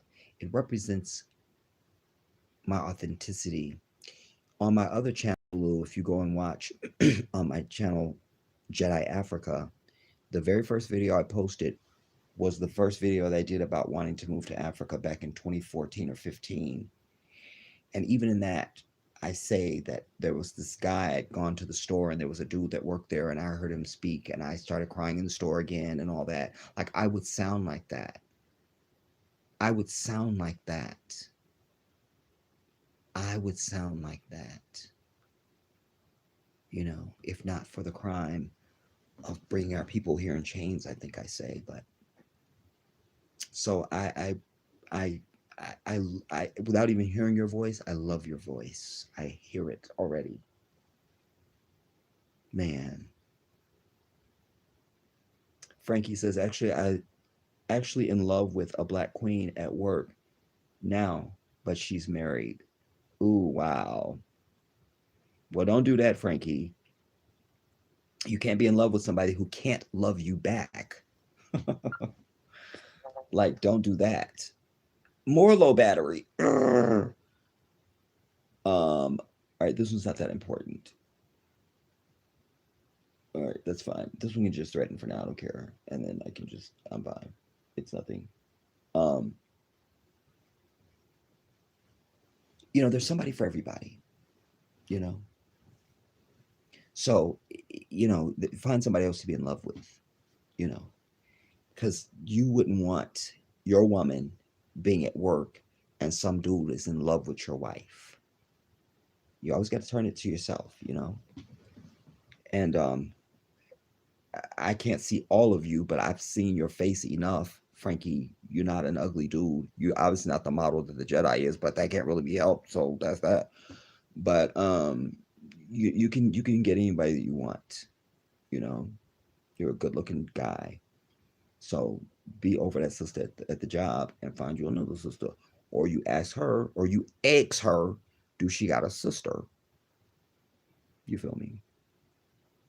Um, Empress Frankie, with all due respect, I was also looking at you sideways because you support Tommy Sotomayor, who disrespects and bashes black women on a regular and black men. He just, I mean, this. Oh, I got to tell y'all this, but I'll finish the statement to say that one thing when I first started doing YouTube back in 2014, this dude, I was like, fuck is this dude, like he deserves no energy at all. I'm done talking about him.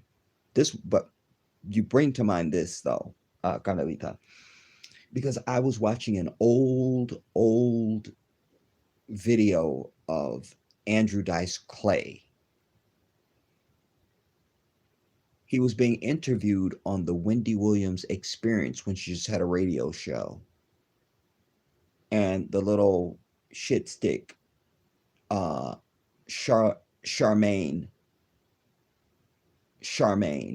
she was still sitting there.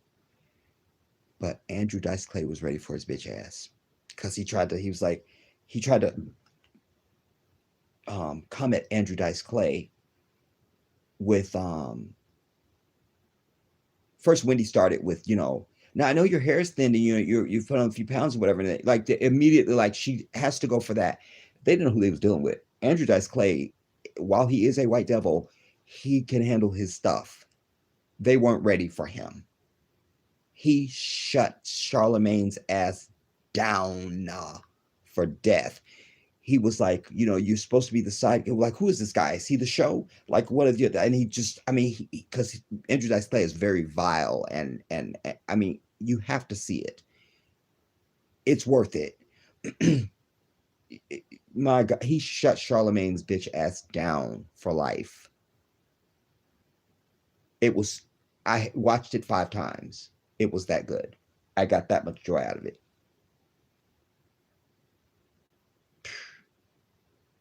Unbelievable. I can't remember everything that he said to him. At one point, he goes, by the time I was 26, I made $30 million. What did you do?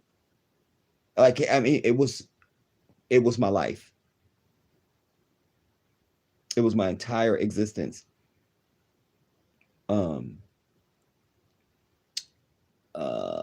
Yaziz to Frankie. Okay, I'm not gonna read those. All right, Frankie. Well, Tommy does make valid points, but do you watch and listen? I'm not getting into that. Um, a lot of pro blacks agree that black women in this country ain't right. Well, there's too many of them making grand statements like that, you know. Um, this is just not, and we're not gonna. I've said this in my work. We cannot blame. There are things we can blame black women for, but there's a constructive way to do it. There's a gazillion billion things to blame black men for, and we don't need to be constructive about it. But we have to have a certain tact,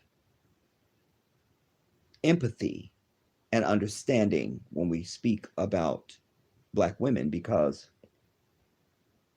they are our goddess. They are our life giver through the divine. Without them, we are nothing before and after, and the whole time we hear. We can't do nothing without them. Nothing. Nothing. It's like losing it's like you lost your liver, or you both your lungs or something. There's a lot of critique to go around for our culture as a whole, and I certainly have made those critiques and will continue. But we will not make sweeping statements that we will not put the blame of the plight of African people squarely on the shoulders of black women. We're just not going to do that. A, because it's not the truth, and B, because we're so bitch ass to stand up and do what needs to be done to earn the respect from our women. I've said a million times, I'm gonna keep saying it. They don't really have no incentive to want to have shit to do with us. What incentive? Fine, we got a big dick. That's okay. What else? What else? What else? What else? What else? And they are more inclined to they're more upwardly mobile than we are. As a group, they have a higher income than we do. They're more likely to have employment and the car and the residence and a bank account and a degree. That's black women. We can get into the Kool-Aid colored hair and the ghetto and all that other stuff, but that does not define black women. You understand? We have to be very careful, because when you speak against black women, you're speaking against the very foundation of who you are, your very essence. You understand? That's the umbilical cord. It's the heartbeat. It's the first ultrasound. It's everything. They are this to us. We have to be mindful of that. We can't just we can't. And nobody else does that shit. Name for me now when the last time you saw anybody up on anything, anywhere, on Twitter, on Facebook, on Instagram, YouTube, a news show, a newspaper talking about Asian women. Never heard it. An Arab, a Latino, anybody. The only people that talk shit about their women is black men. Say I'm wrong. I'm happy to be. We're the only people that talk shit about our women, yet nobody needs their women more than us. And no one has women greater than ours. No shade to nobody else except for the white bitches. I definitely mean shade to their bitch ass, but no shade to anybody else. You understand? So we have to put things in context. Sometimes you have to sometimes you have to lose things in order to really appreciate them. So be careful, Frankie, because the day that you can't get you a woman at all, and no sister will have you, you're gonna be out there on a limb by yourself. Not just you, but any brothers. You understand? The woman, period, is everything, but the black woman is everything of everything. Even the mother of Isa alayhi salam, the son of Mary, Allah says to her, I make you woman above all women. Every civilization shall know your name. This was a black woman. So let us understand. And I'll just say this lastly without preaching too much on it, but this is a staple for me. Any displeasure you find in a black woman, or discontent, or ill character, we have caused it. We've done that. We've done it. I've preached at black women about giving up their throne and allowing men to take over and all these things, but we're the fault. It's us. It's us. I love how you said Holly Berry. That's how they can say. We won't say Halle Berry. Say Holly Burr. Holly Burr doesn't want a black man. Well, she's figuring out who she is because she got a white mama and a black daddy, and she's dated a bunch of white dudes. And did she ever have a brother? Did she? Nobody. We can't find that. We don't. Okay, they're telling me we can't find it, so I don't know. Lulu Bean says my husband went to Africa and has land in Zimbabwe. He has a whole story about his African adventure. You should meet up. Oh man. How? How can I? I'd love to. Because I'm not going to South Africa though, Lulu. And no shade to South Africa, but I'm so over white people. And to me, that South Africa is just for me. No disrespect.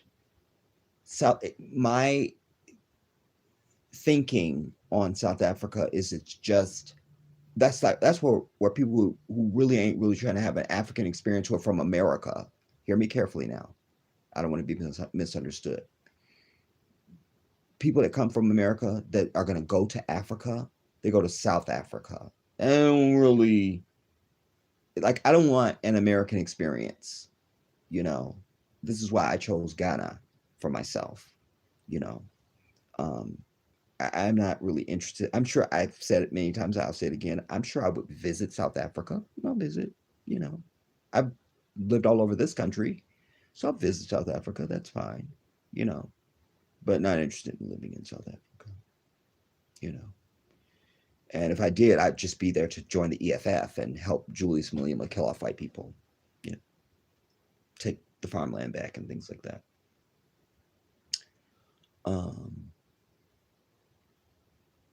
I lost my place.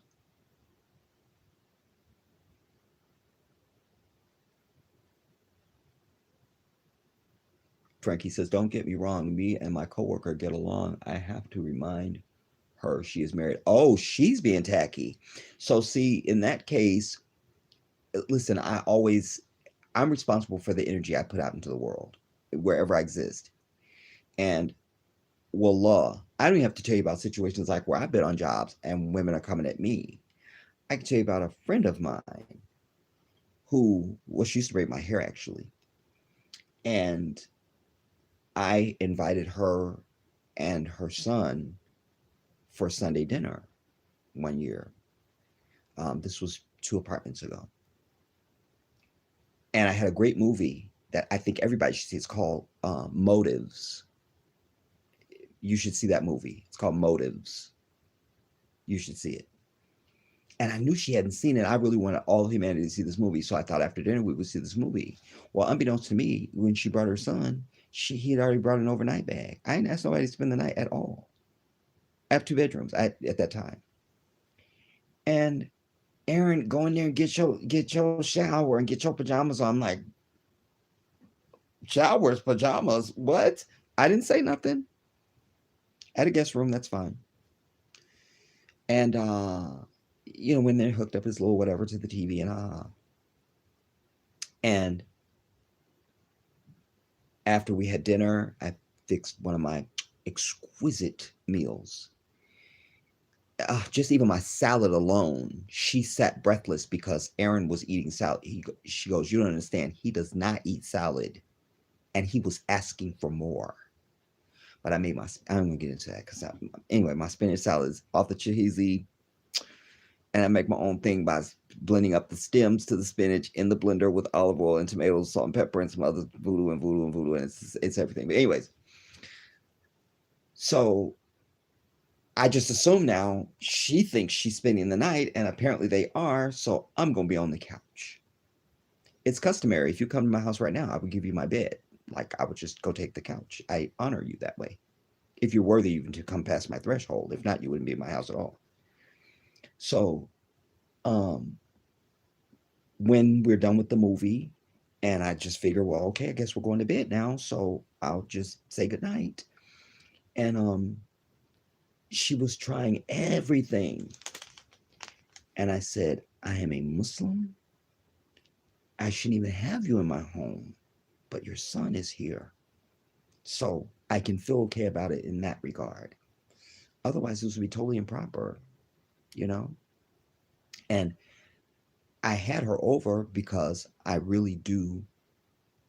Now we have years of friendship now since that, but I'm just saying. But at that time, I just knew she was somebody that I thought of in high regard, and um, also I wanted to show her, and I wanted her to have an experience from a brother that wasn't what she expects and is used to.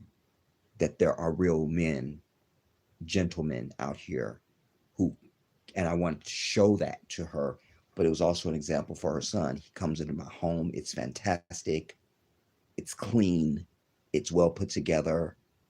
I'm fixing food. He eats the meal I fixed. I'm showing him too. Anyways, long story short, Jedi, damn it. So I ended up tucking her away. Got on the couch in the morning. I don't think I fixed them breakfast because they were leaving. Anyways, what I do remember is I got an email from her saying, I'm so, so, so, so sorry. I never had a man treat me the way that you did. If somebody dines you like that and has you into their home and all that stuff, they usually want something. And she said, and you wouldn't have even had to ask. So she was really feeling me. I knew I could have got it if I was that dude and if I wasn't pursuing paradise. I, I not only, when I took my Shahada as an adult, because I'm Muslim since I was a child, but I took a Shahada as an adult for myself. But even more than my Shahada, when my grandmother passed away, when I stood at her casket, literally being held up on either side, I couldn't stand. I was so devastated and distraught. The only thing that will come out is I promise I'll get there. I promise I'll get there. So it's bigger than this. I'm a man who keeps my word anyway. But this is an oath to my grandmother too, because her greatest prayer and wish was that all of her children would make it to paradise. That's what she wanted, and that's what I want. You understand? So it was a few things, and it was an opportunity for me to teach the sister in a way that I could that maybe I wouldn't that just telling her probably wouldn't be enough. She understands now, ha ha, I can have that experience. And alas, there are some good men out there. You see? And then since that time, we've we've looked back on it and laughed and all that and fine. And there's been more than a couple times I've said to her, you can't become Muslim just to marry me, but I really wish you would become Muslim or at least start studying Islam, you know, because where our lives were at when I started saying that to her, and even where they are now, it's like if you just would do that, she's marriage material, is what I'm trying to say. She's marriage material, totally marriage material. But anyways, we have to be the men that we want our women to expect, you know, and brothers just got to stop copycatting each other, excuse me, and doing shit because you can just get away with it. Your heart still speaks to you. You know what's right and what's wrong. You know, it's a whole thing. I could do 2 hours just on that, and I have. You know. Um. Anyways, where am I at? TS deserves no energy. Oh, you're talking about what's his face? Uh, and Charmaine is extremely annoying. I need to watch that Andrew Dice Clay video. Yes, yes. I promise you, everybody, if you watch that, you will get your entire life. Let me see if I can just, if I do the search, it'll just come up. Because if I tell it to you, and if you can't find it, if I can't find it, you probably won't be able to find it, Um,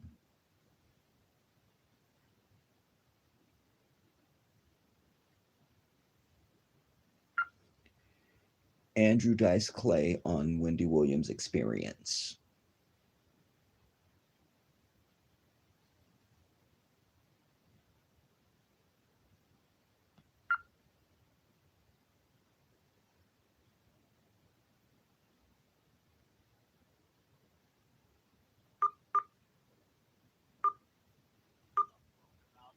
Where your career has been. Because No, that's not it. You were ahead. That's some white devil interviewing him. I guess it's being called Charlemagne Gets Roasted Live on Air. Is this it? That's it. This is the name of it, everybody. Charlemagne's bitch ass gets roasted live on air. And in the piece I was watching, this was just a part of it that they showed this clip in it. And after it, Andrew Dice Clay is calling his manager or his son or somebody, and he said, I just did that Wendy Williams thing, and she had the nerve to talk about my hand. She looked like she had a poodle sit on top of her damn head. I mean, it was just, it was everything. You have to see this. You get your entire existence. Let me show you this whole thing. Oh, I don't know whether that means anything to you. Yeah. Charlemagne has already weighed in, never understood the humor, the sexism, the grabbing of the crotch, the leather. Why would you be concerned about another man grabbing his crotch, though, Charlemagne? Why are you? Why is that coming up? Outfit, the greased out hair. You see how I look, which I already know. Listen, watch that clip, damn it. That's what you need to do. Uh, Lulu, the quality, condition, and opinion of African (parentheses black) women are our measurement, the gauge of our stand as a people. It so is. And I don't know if it's like this in South Africa, Lulu, but one thing that I do appreciate um, here in America or in Nigeria, I know this goes on. There's some other parts, but what I love And I want to say to my African women here in America, this is never any shade to you. The Jedi speaks just for the value of the truth, and that's it. Um, but there's also a reason, you know. But women from the continent,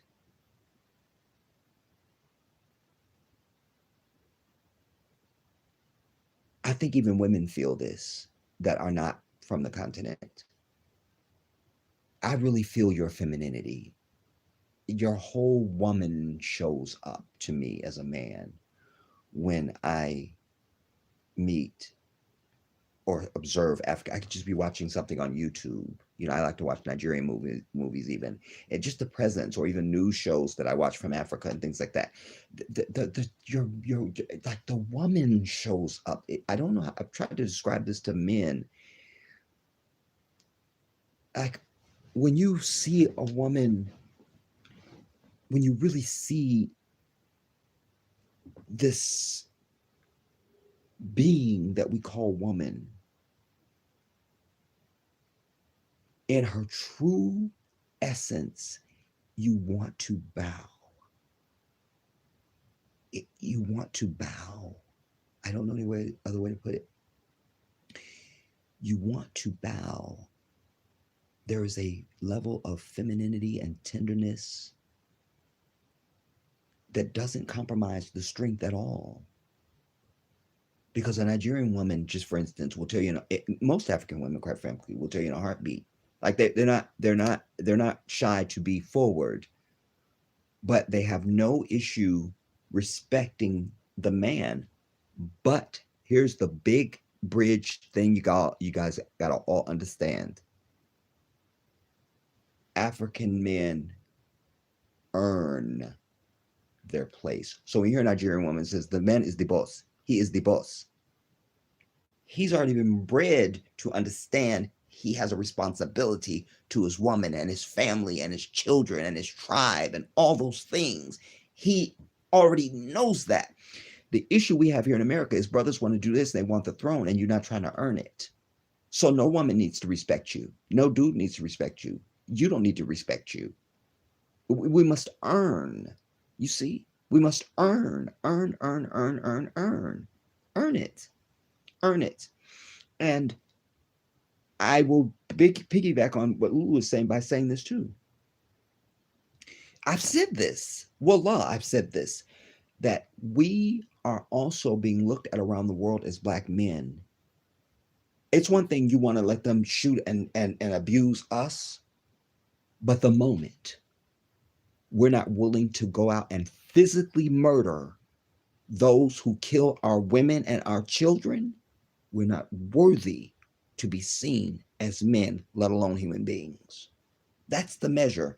Because in Lulu's comment, she was saying uh, the quality and condition and opinion of African women and our measurement, the gauge of our stand as a people. You've heard that before somewhere where you say, you can always gauge a society by how it treats its poor, or you gauge a society by how whatever. Like you can go to your next door neighbor and you gauge in that man based on how his kids and his wife are dressed. I don't think he really handling things. Girl, did you see her sandals? Did you see them kids? They didn't even wash their eyes. We do this. So I love that. Empress, tit for tat is not the answer. Jedi, I'm guilty of it in this chat. I wouldn't want to let you go too far on yourself, though. You good. It was appropriate. You know what I mean? Like, that's fine. I give into that sometimes, very rarely, let the record show. But nah, you're fine. If not, I would have been like, Queen, you shouldn't waste your time. You good. Frankie says, already on a limb. Richard, I was seeing it on the phone. What is my percentage on here now? I don't want to touch it because what if I do something? I'm only 39%. Okay, leave it alone. Um, Richard, I'm just gonna read anything about this Tommy person, everybody. Like, he doesn't exist. I'm one of these people told you guys over the years. When I hate somebody, I forget your name even. I don't even remember your name. I don't need to, you know. So he's one of these people, like, he doesn't serve anything to further my journey on the earth. So he's dead to me. Um Wanda Wisdom, how you doing, girl? Oh man. Lulu. Oh, talking to Empress. Supreme Goddess says she dated Wesley Snipes, some black baseball player. I forgot his name, and she was married to Eric Benet. That's right. Because I remember I wanted to fight him because he comes about he got a sex addiction. No, you're just a slut. That's what you are, Eric. So let's understand. You don't need any therapy. You understand? You don't need no therapy. You know, listen, men have to understand. I get it. Sexual energy is something very, very powerful for men. Like, we will drive 50, not just 50, we'll drive 550 miles for a nut. It's like a temporary insanity. And then you're just like, why did I do this? You've seen it on To Catch a Predator.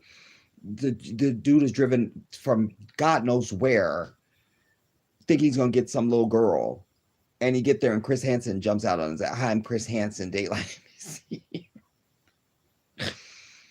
But I mention this energy because I talk about it even in the video I did called "Men Need to Choose." Black men need to choose the option of being single. I'm talking about this whole uh, thing that I prescribe.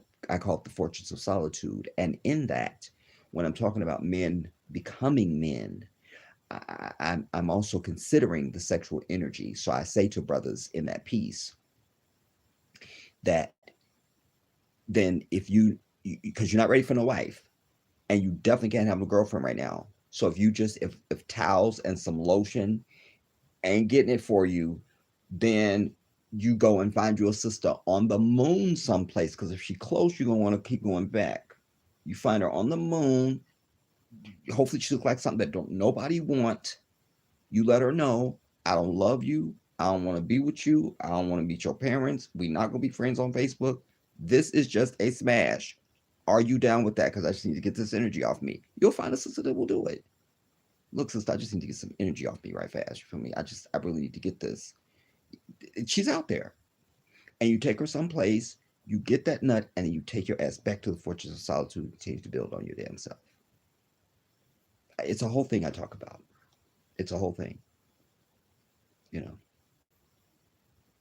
it's a real thing though. The male sexual energy. Like it's a temporary insanity. I remember that when I was a teenager, which was only 5 years ago. So there's that. But anyways, when I was a teenager, when I first started getting, I'll just say boners on here. You can say hard on. When I first started getting hard ons, it would obsess my day. It's a whole thing. It's a whole thing. But brothers need to learn how to deal with that. And this is one of the benefits of Islam. Because as a Muslim, like we just came through Ramadan, you know, when you can go without food and water for the entire day, from sun up till sundown, for 30 days, that builds character. That builds character. So it's very easy for Muslim men to divert our gaze and not to lust with our eyes over a woman and to control our impulses and our urges. You understand? This is one of the things that makes me such a G when it comes to dealing with women because, and I have a bonus piece because I have five sisters and my grandmother raised me. So there's that too. So I'm just equipped to be the most bomb ass dude that you could ever want to be with. I'm not perfect, but I strive for it and I'm interested in it. That's key. You know, it's one thing you want a brother to get himself together. If he's interested in that, he'll do it. You see? But if he ain't, then it's like that's going nowhere. As I lose my place again.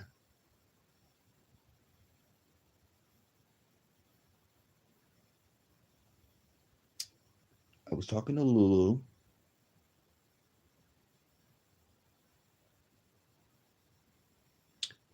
and then mi canalita, Lulu, Frankie, Richard, Wanda. Now I'm back where I was. Um, yeah, because Eric Benet's bitch ass with his no shoes wearing when he's on stage. Where's my punch? I can't. I think I just lost a tooth.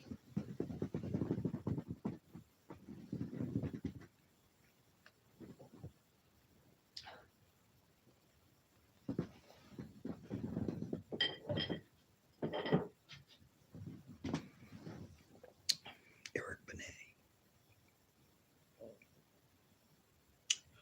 Um, Empress says, I look to the man to lead. I'm tired of being the leader. That's it. You see, that's a queen speaking right there, man. And women will tell you that, you know. You got some of them that I don't need no man and this and that. They don't. They're saying that, but they're saying that because they don't know what it looks like. So they're like, yeah, I don't need no man to lead me because they don't know that a man actually can lead and be eligible to lead. Hear that? And be eligible to lead. Again, you don't just get anointed. You have to earn everything in life. You have to earn paradise after this life. You don't just get it. Yeah, I'm done. I'm dying now, so I'm just gonna go in chateau and sashay into paradise now. I'll just do it. No, you won't. If you haven't earned it in this life, your bitch ass is going to eternal hell. Eternal. Um.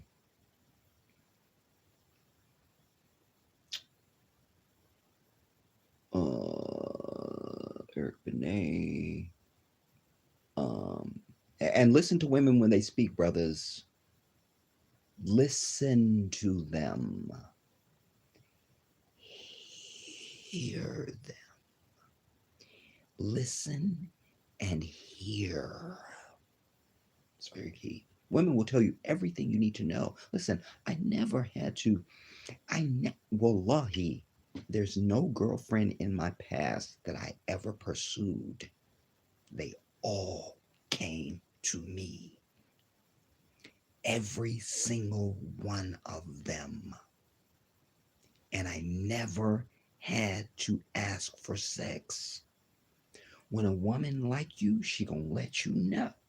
And when she wanna smash, she gonna let you know. You never have to do that. Ever. Just have pure intent and do you in a state of righteousness and pure intent and respect and honor of that woman. Don't put on an act. Because what they also don't like is inauthenticity. Women like it when you just straight up, even if they're not interested in you, they still appreciate you because you're just you. This is 100%. You could take this to the bank. 1,000% true. If they're not into you in that way, they're just not into you in that way, but they still will like you. You understand?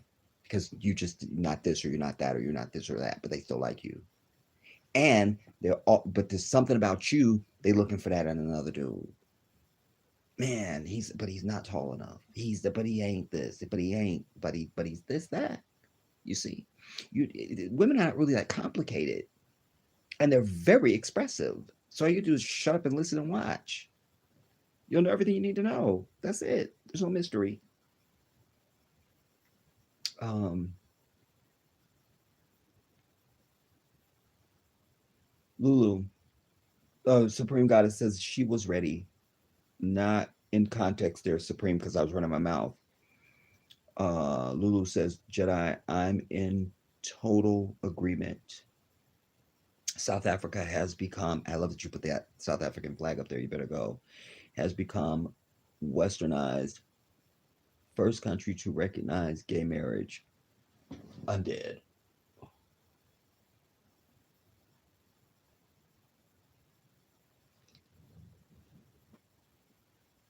The wealth and land is still in white hands. Yes, it is. And it's sort of the precursor to, I in this, it politically, hear me, politically, I feel like South Africa is a very dangerous precursor. But I'm hopeful on the other side of that statement because I see other African leaders that are waking up to Western seduction and influence, and they're not really having it. You know, my future president, His Excellency Nana Addo Dankwa Akufo-Addo, is one of the people. Um, the brother in Kenya, uh, Uhuru Kenyatta, and there's another brother. I think he's is he each? I can't remember, but um, yeah, you know, if I moved to South Africa, it'd just be to run white people the fuck out of there. You know, like literally, you have to go. Like just like they do to the Palestinians, go door to door and say you don't live here anymore. Go door to door and say get your white ass, take your shit, get your ass. Empress David Justice is, yeah, David Justice, bitch ass. He was beating on her, huh? Listen, wow. And y'all know I'm not a sports fan, no type of way anyway. So, but I knew who David Justice was because of Halle Berry. And um, there's just, I mean, unless a woman is coming at you with a deadly something, and the only way you can get away from her is to hit her once, is you just can't hit no woman. And I never understand anyone. You don't have to be male and female. You don't have to even be a couple. You could just be next door. You could be friends. Anybody that put their hands on me is dead, first of all. And if you live, I don't have shit else to do with you. Cause what would we ever go through that I would need to put my hands on you, or you would need to put your hands on me? What's that serious? What could be? I can't have it. I can't. Um, so David Justice's dog meat. Uh, Yaziz, America, the land of leaders looking for land, and Africa is a land full of land looking, excuse me, looking for leaders. That's ironically true, but it's I have to qualify it because again, we're not an aggressive people, and we're not really into ruling and running and conquering and taking and shit. That's part of the ingredient of why this white devil is able to go and conquer. So I agree with your statement. I'll just read it again as it just got lost now. Uh, and I hate it. And I would not say that I would just go. I would say that America's not full of leaders because to me, no white man is a leader. They prop themselves up and seduce people into believing, ooh, this is a leader. White people by nature are not leaders. A leader uh, uh, gathers his followers by his persuasion and his character and his being. You understand? When you have to take and show force, you're not a leader. No white man is a leader. No white man is a leader. And but Africa could use some black leaders that aren't seduced by this white devil. I mean, there's a lot of things I could do with your statement there, so I appreciate it. Frankie, she doesn't come at me like that. She just talks kinky sometimes, which is highly inappropriate, and I'm already trying to control myself. So you listen. Oh, I forgot what I was saying to you earlier. So I would just shut it down and say, "Look, here's the deal. It's not going to happen." And because I've done this, I'm like, "Look, listen. Wallahi, there was this chick that I think I told you guys this story. She had decided she was going to sleep with me. I was out at a dance spot with my sisters one night. This is a long time ago. She came to this club because she knew I was going to be there. She had already gotten a hotel room and was there to physically pull me out of the club. She was going to sleep with me, and that's just what it was going to be. That's a true story. But something like this, you just have to, that's where you be a man. You see, Frankie? And if you look, no woman, period, but certainly no married woman should be sitting up talking anything sexual or kinky with a man who's not related to her, at the very least. So she's inappropriate. And you should tell her, look, your husband is, would you mind if I record this conversation? Would this be something you want your husband to hear? You know, throw it back at her ass because she's tacky at the very least. Um, Empress, I've heard of motives. Is that which with yes, it is with Vivica. Oh my God! Here's what I love about it, Carmelita, is my first impression of the movie when I ever first saw it. I'm pretty sure my sister was the one that told me about it, and that's why I ended up seeing it. Was that it's the first black movie that I ever saw that felt like it was written for white people, and they said, "Wait, change out all the characters now, action." It was, it was, it's such a good movie. It's one of the best movies I own it. I have it here in my living room right now on DVD. I have it. Um, Lulu, Jedi, the Jedi hubby is American. We're in Atlanta.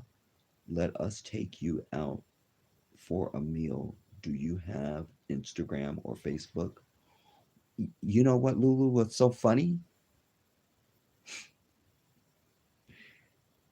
My flight, it's on there. Damn it. I have to look at my flight information. I have a layover in Atlanta. Because I'm going to New York. My sister and I will go from New York to Atlanta. We have a layover. I think it's 4 hours. And from there, straight into Lagos. So, yes, I do have an Instagram. I am the Jedi 1814 on Instagram. Um, yes, I would love to connect with you. If maybe we can have, I don't know what time I'm gonna be there because I don't remember my flight time now, but we'll have dinner or lunch or breakfast or something. Something. I would love that. I would love that. Let's follow through on that. I'm serious. Um, and I lived in Atlanta for a little while too, Lulu.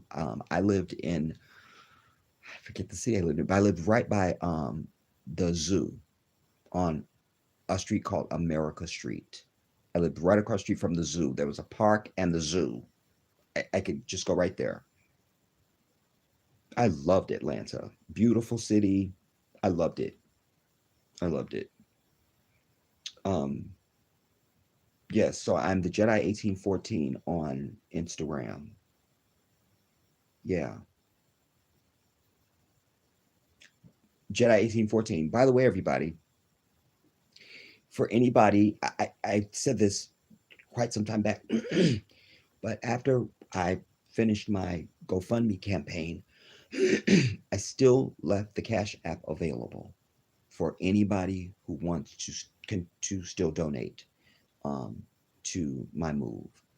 On Cash App, I'm the Jedi 1814. It's the dollar sign and the Jedi 1814. No capitals, no spaces, just dollar sign, the Jedi 1814, just like that. The Jedi 1814. So you can still donate. And um, quite frankly, I won't be upset if you do because the stateside expenses that I'm incurring that I did not factor into my total, you know, I'll look real good when I get to Africa, you know. Um, I'm sure Lulu could tell us that too. But an American dollar is still just an American dollar in this bitch. You understand? So do feel free, everybody. If you have Cash App, if you still want to donate, you can go to the Jedi 1814 donate.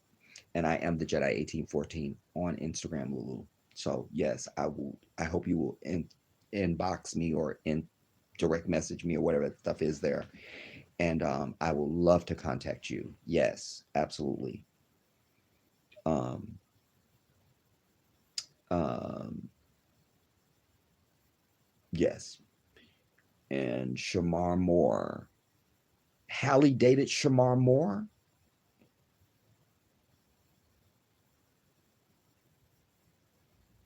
Did she? Because I've never seen Shamar with a woman. Not saying anything. I just never saw him with a woman. I just never have. You know, I don't judge that. I just never seen him with a woman. That's Empress Lulu. Yazid. I grew up Hafiz. Wallahi, before I read anything else that you've written, when I saw Yazid, I was going to share with you. I was going to ask you, Yazid, are you Muslim? And I was going to say, by the way, in Islam, we have a term called Hafiz for people who speak, who can recite Quran. And because Yazid Hafiz and wallahi, I said that in my mind, and I was going to say that to you. And now you say to me, I grew up Hafiz al Quran, and when I became an adult, I still felt obligated to take my Shahada. Abdullah, Allahu, Allahu Yakbir Fika. Are you saying Allahu Akbar? Allah, you, Allah Yubarak Fika. Okay, my bad. But let me ask you something now, because your parents gave you the name Hafiz al Quran? Answer that right now.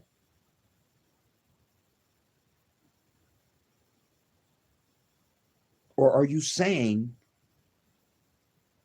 your name is Yaziz, but that you became Hafiz growing up, but you still felt like you should take Shahada? Is this what I understand? Talk to me.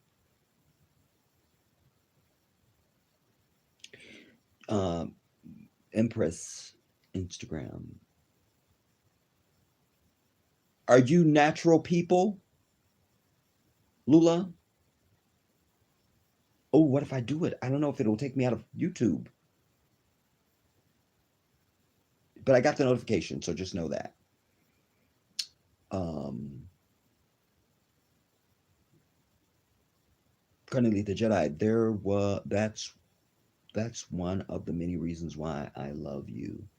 You are such a gentleman. Thank you so much. Give glory and praise to Allah. You know, I just want more brothers to be like this. It's very easy. It it's just easy. You know, it's just easy. It's the way I know. Supreme Goddess Nani. Oh wow, that breaks my heart that she felt obligated to give her body away because you were kind to her. I know, right? And treated her like a lady. That's so sad.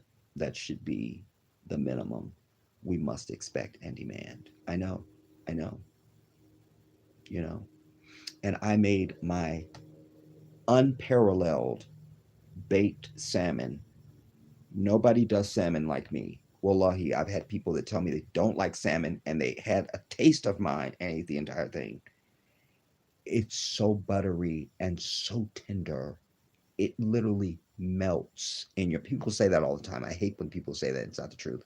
It literally melts in your mouth. Uh, I made. I know I baked salmon. I made my spinach salad. I don't remember what would I normally serve with salmon. I don't remember. It was the bomb though. Everything was the bomb, and just the way I treated her and all of that. It was just, like I. That's just I don't know no other way. You go back and interview any of my exes, and I don't need to be in the room. They'll tell you exactly what I'm telling you. You know, I was told the truth just is. It don't change. Um, this is why, and man, there's a box of pictures in my living room right now, and I don't know if it's in there or it's in my pictures in the garage, but I'm promising to show you guys some pictures. It'll be on the Africa channel because I put some other stuff over there, some personal video and stuff like that. But I can show you pictures and video where, like, even when I was with my fiance, there's this one picture we took, and there's me and her, and there's 6 ex-girlfriends in the picture, and there's no problems. No problems.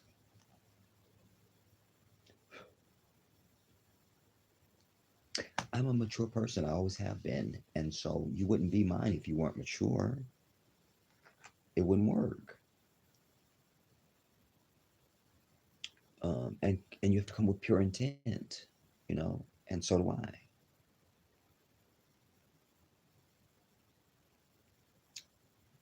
Uh, Empress says, I mean, again, another shout out to the True Role family. Empress says, this from same guy who wrote Black Privilege. I don't know what we're talking about, Carmelita. Oh, you're talking about Miss Charmaine. I know that because I know the title of that book. Yes. Right? Wasn't that the name of his book? Or her book? I'm sorry. Must keep the shade. Yaziz, teach and preach it, Jedi. It is built in culture, and us men in America is missing that aspect to our manhood unless we learn. It's the truth. It's the truth. It's the truth. Shiro,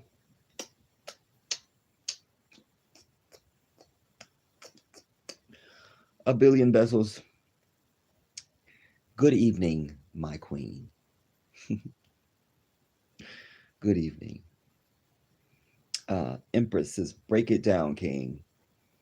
Supreme Goddess, I know exactly what you mean. They are so feminine and soft and gentle when I was talking about the women. I love their energy. Their femininity and grace is just different. I desire to be more like them. Tap into my feminine power. Well, as someone who knows you, uh, Supreme Goddess, I can tell you, you have that. You to have it to that level, you would have to have been born in Africa and all of that. I get that. You do too. But you do have that. You really are such a lady, and um, it's one of the things that I love about you. Um, you just you have it. It's hard to to find the words to just completely articulate it, but you have it. You do. Jedi ain't gonna tell you nothing but the truth. And it's one of the things that I do love about you. And also, you're so physically beautiful as well. But I don't think you would be as beautiful if your character wasn't what it is. You know, your external beauty really is just the cherry on top.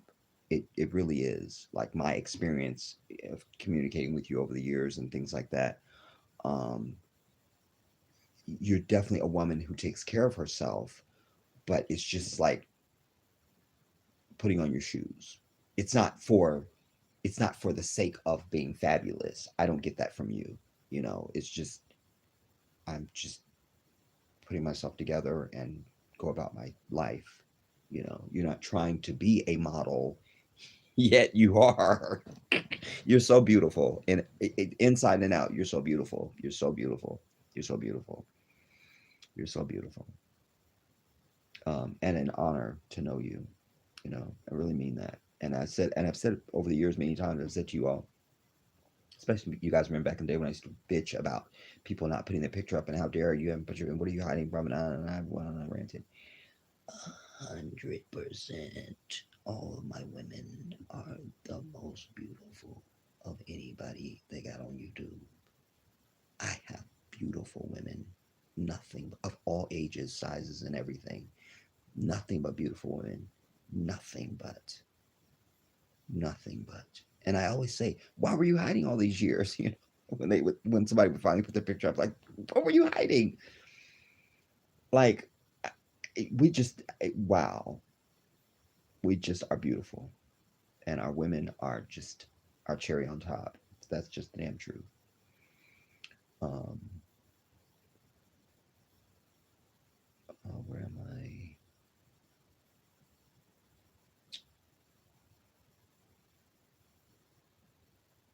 Um,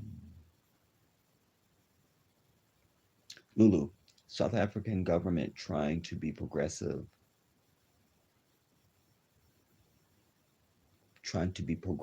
us problem. Culture affords some protection against westernization. Males represent the family in important issues. We have a bride price. The list goes on. Because a lot of it, Lulu, is so much is Islam. One of the things I love about the continent, almost any country you're going to name in Africa, is a lot of the customs that we have as Muslim have been that way for Africans forever. And then I can get into Islam was the only way of life that Allah has decreed for us, but I'm not gonna get into that right now. But you know, it's the bride price. So there's a dowry in Islam. The woman can ask for whatever she wants from the man that's wanting to marry her. If a woman wants to marry me and she says, well, I say, well, what would you like for your dowry? And she says, I want a house in south of France. Well, if I want her, I got to get her a house in south of France. That's just what it is. That's it. Or I say, I can't get you a house in south of France. And then she can say, all right, well, I'll take a 2-bedroom condo. Yeah, whatever she wants. Or she may already see when she meets me, I'm not south of France money. So she can show compassion, but it's up to her. She don't have to. So that bride price, I totally understand, but I know in the bride price, it goes to the father or the family or something like that, right? It goes to the father or the mother or the parents or something. But there's that. And then also, you know, you would never offer your left hand to somebody. You would offer your right hand. We do that as Muslims. No shoes in the house. Um, um, those are the ones that come to mind just right now. But yes, there's a lot of things about Islam that are just natural to African culture. And I love how you say that there are many parts of the culture that don't allow this, what I call white devil bullshit, that are like make it impervious to white devilry. Like they can't penetrate that, so they chip away around the things that they can, you know, and certainly they get some sellouts, some Africans that'll go along with their way, and it makes me sick. Yazzie says Ramadan does build character and true abstinence from all desires. It really does. Makes your willpower impenetrable against the fierce master's desires that men let control them. It's the damn truth. I tell brothers all the time, you just try fasting, try it. If you can do that, you find it easier to master so many other avenues of your life.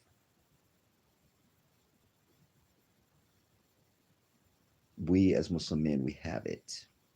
We have it. Alhamdulillah, we have it. Lulu, I'm so hurt and disappointed by Umar Johnson. Gambling the school's money, I was committed to his so-called cause. Wait just a second. I just saw him. I don't think there's. I I don't know how much truth is in that, Lulu, and I don't know what your source is, but I will tell you that I just saw Umar on somebody reputable, and they have they have the school, they have it. I probably saved it in my favorites because sometimes you can't watch everything on YouTube, so I'll click to save it to watch later, save to watch later, save to watch later, and I promise you, I swear to you, he's legit. Like he's legit. There's I don't know all the dealings, but he was. I just know this because he just this wasn't something old. This was recent. I felt like he was wearing.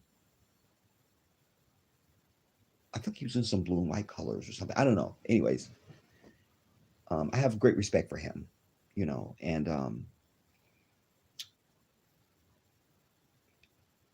I, sadly he's not Muslim, so I can't really speak to his character. I don't know anything about the gambling of the money, but I do know that he. I'll just recheck, because now you hear something, you know something, and somebody makes you doubt what you think you know. What's the percentage on this? 56. I could probably afford to look it up on here because he was probably on. What was he on? I watched it.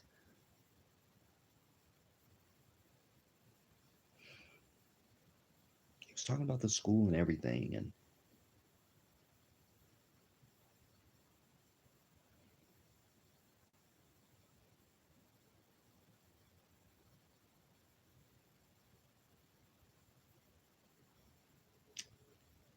I don't remember. I don't remember. Empress, quiet as it's kept, Wesley Snipes was alleged to strike Hallie because her causing her to lose her hearing in one. Yeah, I know about that. I do know about that. I absolutely do know about that. Yeah, just as I read that, I'm like, yeah, huh. Who I've met, by the way. I've met Wesley Snipes. I've met him. Um, wow. Um, I should be in New York in at least by early July because my flight is scheduled now to leave on 24th July. And that's what also makes this. You'll have to go back and watch it, but I'm bitching and ranting about this whole thing. This is why it's also a problem because once before I knew there was this much issue with the passport, in my mind's eye, I was secretly going to have all of June. And I was thinking, well, maybe I get a chance to maybe visit some of my people. I had this whole thing laid out. But, anyways, right now, I'll safely say early July. Could be late June. You know, Allahu Alam. Um,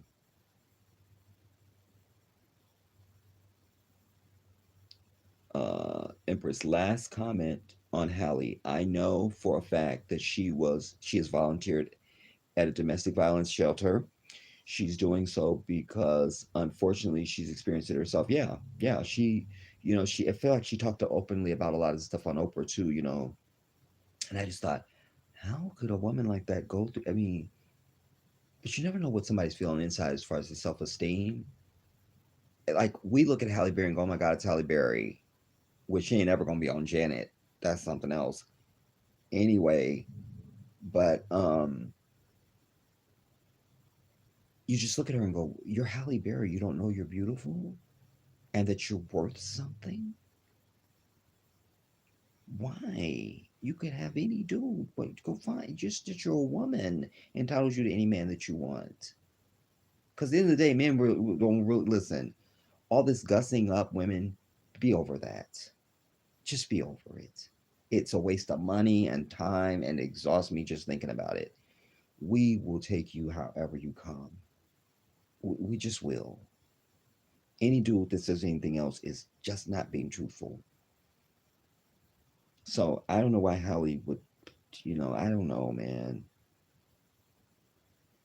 Christopher Williams, I've been to his house. I've been to his house when I used to live in the valley years ago. This was back in the 1990s. Christopher Williams. Yep, been to his house. Um, uh, Chris Williams, who was alleged to hitting on her as well. I didn't know about that. Um, because at the time that I went to his house, and even now still never have I was never really a fan of his. I just knew his face as like, oh, you're famous and that's fine. I felt like he looked like he could be related to I'll Be Sure or something like that, but I wasn't really impressed with him. There was nothing he did that I was like, oh, I'm a fan, ooh, you're Christopher Williams. It was just like nothing, you know. I've been I just I can't. Empress just donated. Oh, subhanallah. Allahu Akbar. Thank you so much, Queen. Thank you. Thank you. Thank you. Again, you guys, if you'd like to still donate, you can go to Cash App and I am the Jedi 1814. Yaziz. No, my name is Yaziz, but I became Hafiz growing up. That's what I thought. That's why I was giving you the scenarios. Okay, I love that. Subhanallah. Alhamdulillah. By the way, Yaziz, I was listening to a brother. It's on there. Damn it, it's on my tablet. Wait, it might be. I don't know which account I was watching it under. Wallah, this brother, if you heard him recite,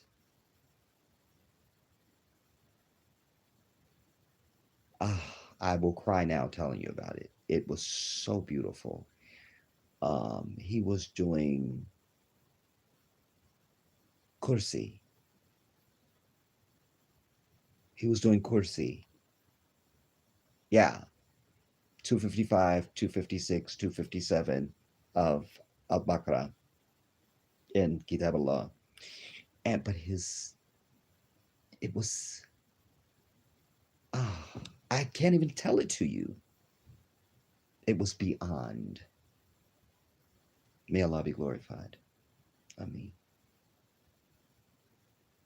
Um, but also may Allah give you the ajr and the mini hasana for being hafiz. Subhanallah. Can I ask? Well, I won't ask how old you are. I'll ask you, at what age did you become hafiz? Empress, no, Jedi. I was saying Shamar was in the movie Motors. Yes. Did I hate him in the movie or did I like Shamar in the movie? Because some movies it's like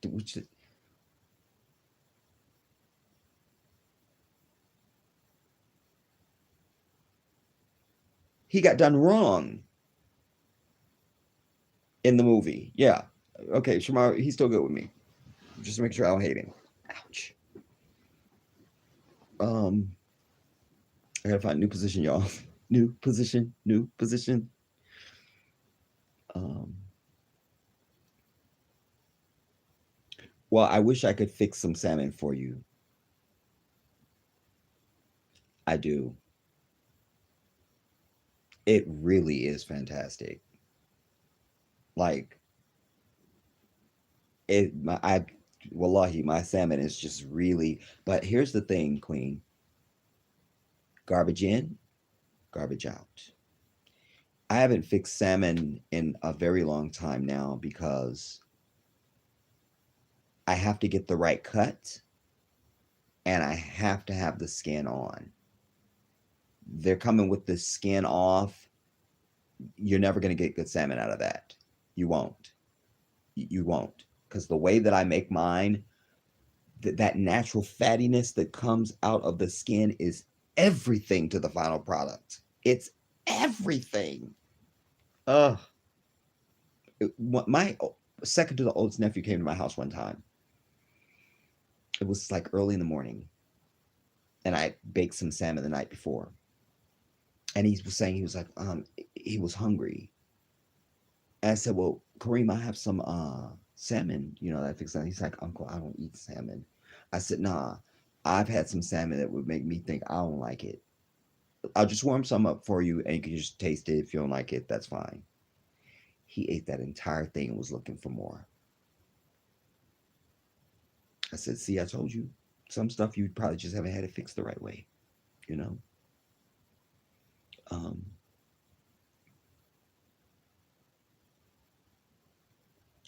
Um, you're so welcome, Supreme Goddess.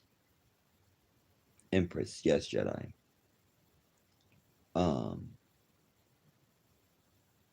um, no, I'm honored to have you in my life. I love you so much.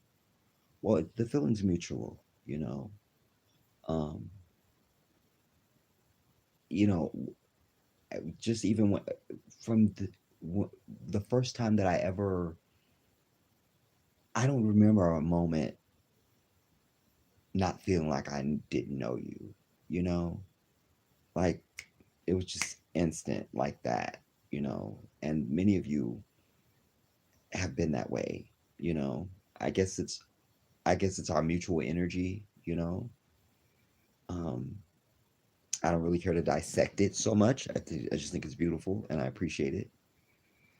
Um Lulu, sorry for my grammar in the previous post. No, that's fine. I was giving you passes cuz you know, this is English we're speaking now and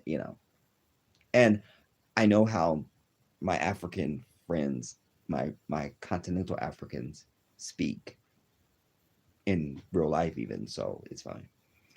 Sorry for my grammar in the previous post. I was trying to say that the in South Africa the problem is in the government trying to be progressive. I understood that. Um, Dowry, uh, lobola, lobola is set by the male elders. The lobola, I like that. Lobola, lobola, lobola, lobola, lobola. Lulu, the Jedi went he went to the casino saying the school needed funds and he recorded himself in the casino. So this is since the school is established. When was this? Give me a timeline. Yaziz, Dr. Umar himself stated it and showed the slot machine while he was preparing to put money in. I'm over it. This is news to me, y'all. I ain't know this. Lulu, I'll send you clip on your Instagram. Go check out lovely Ti. My heart sank to the floor. I am devastated. Okay, I will. I will. I will. I promise. I will. Um, Yaziz, it showed 1.2 million, and he stated that is all he needed, and was asking the live how to do it, and showed himself placing the money in the gambling machine. It was he himself. So what? Did he was gambling away 1.2 million, or did he win 1.2? What, tell me about this 1.2 million that I'm not getting a check from? Shiro, I'm so happy you haven't left yet, even though I want you in the motherland too ASAP. Oh my goodness. Um, oh, what did I do? All right. Yazid's, his spiritual lack is where his discipline fails. So his moral ethical limitations will always be questionable. Speaking of Dr. Mark, and sadly too, I'll add to that, as smart of a man as he is,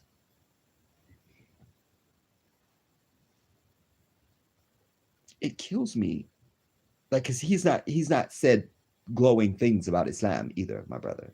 You know, I just think it's kind of like with Barack Obama. This will help to explain what I'm trying to say about Umar Johnson. Barack Obama is a very gifted man intellectually. He has a lot of knowledge. How could you be exposed to Islam and not be a Muslim? It just doesn't add up. And that's how I feel about Umar Johnson. Like, he's definitely pro his people, and he's got all the facts and figures, and then and why aren't you Muslim? He wears the daishiki, and there he is, and but so I can't. I can't. But yes, and sadly, not just with him, but it's one of the things I've tried to tell my audience over the years, that not to shade anybody, but the fact of the matter is that because we're supposed to even be, the Muslim's character is going to be above that of the Christian and everybody else's, quite frankly. We are the trustworthy. We're supposed to be the trustworthy. We're supposed to be the best. We're supposed to. And I've even said to my people, many people that I've seen that have moved to Africa, and they get on YouTube and they start talking about all they be taking advantage, they be trying to overcharge, and I just wish I could go and find the Muslims. Go find the Muslims. Go find them. Go find them. Go find them. So yeah, that's definitely an Achilles heel for him, sadly, especially a man of his visibility and knowledge. I wish he would embrace Islam and let that dictate his character. You know, he could be very effective. We had to before 7, but I was Hafiz around 13. Allahu Akbar. I remember the sheikhs in Palestine wanted me to recite. By the way, Palestine is not what we think. What do we think? Like, what? Talk to me. Um, you go on. Jericho is still 90% black Arab, darker than us. The first city ever built. And I brought a piece years ago, Yaziz. I used to have a big channel with 23,000 subscribers, nearly 5 million views on my channel, over 2,000 videos. I mean, I was really rolling the clock, but I mentioned it just because I had done a piece on Palestine. I've done pieces on it over the years. Um, and I did one piece that speaks to your comment about black Arabs, trying to explain that we are the first Arabs. It's black people that look like this. However, they got beige and all that stuff we can get into, but we're it. It's us. So I absolutely agree with that.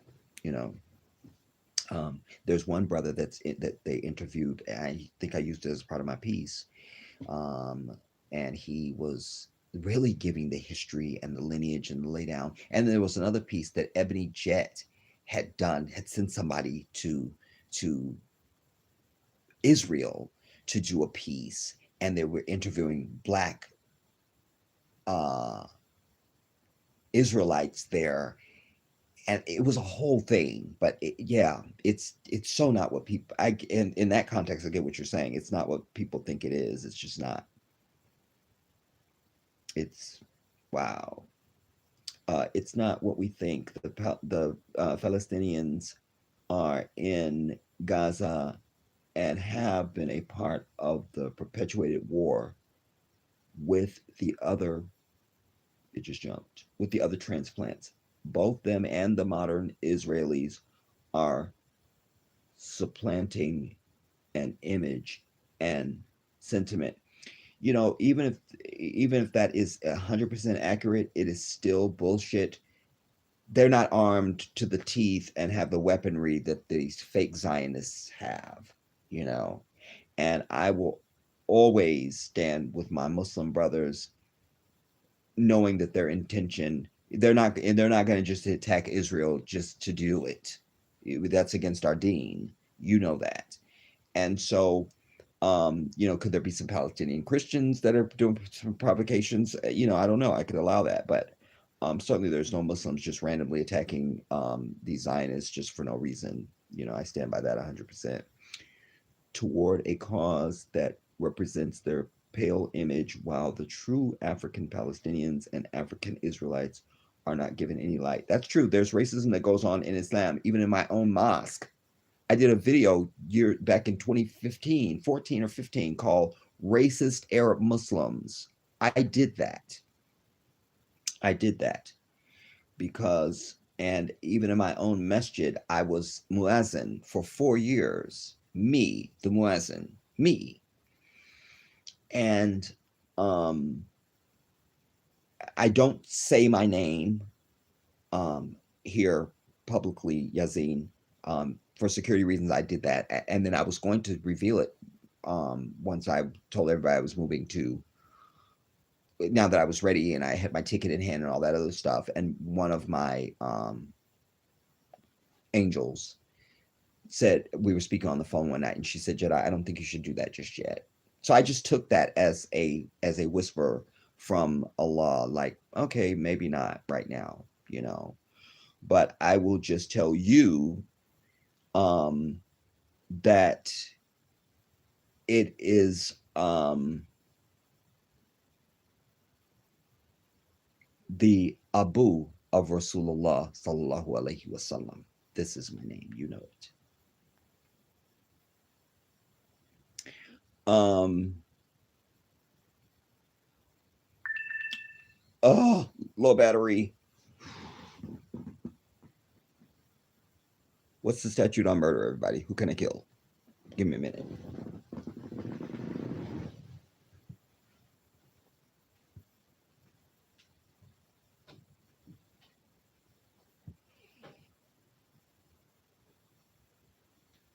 Now I had that damn charger in here. I know I did. Hold on.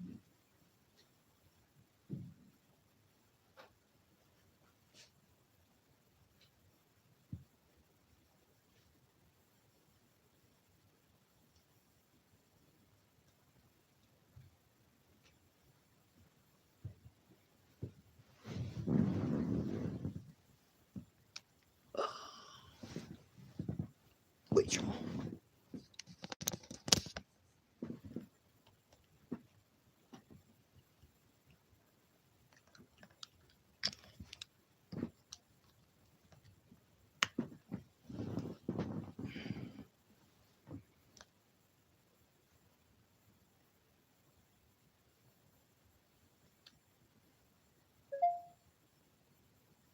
Mission accomplished. Now, um, I traveled through Ramallah, uh,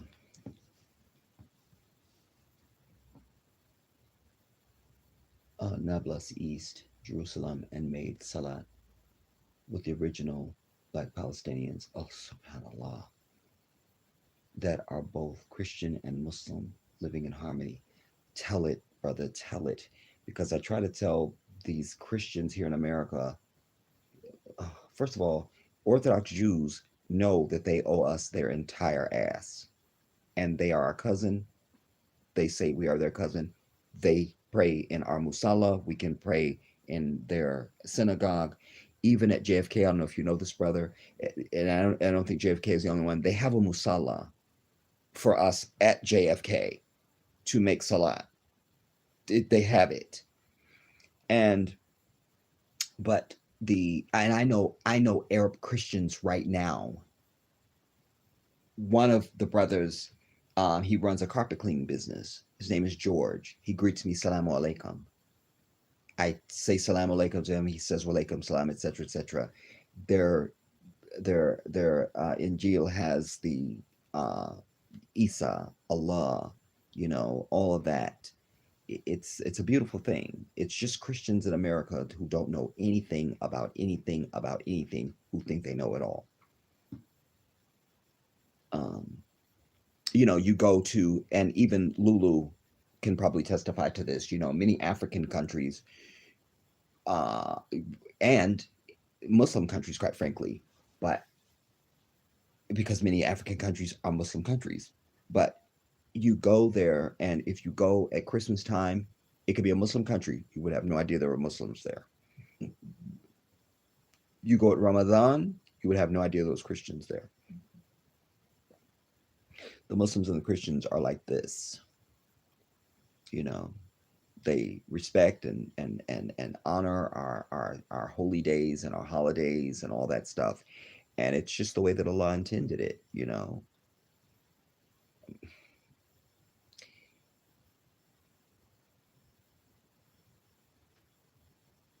No, no, no, my bad. It's the father of Rasulullah sallallahu alaihi wasallam.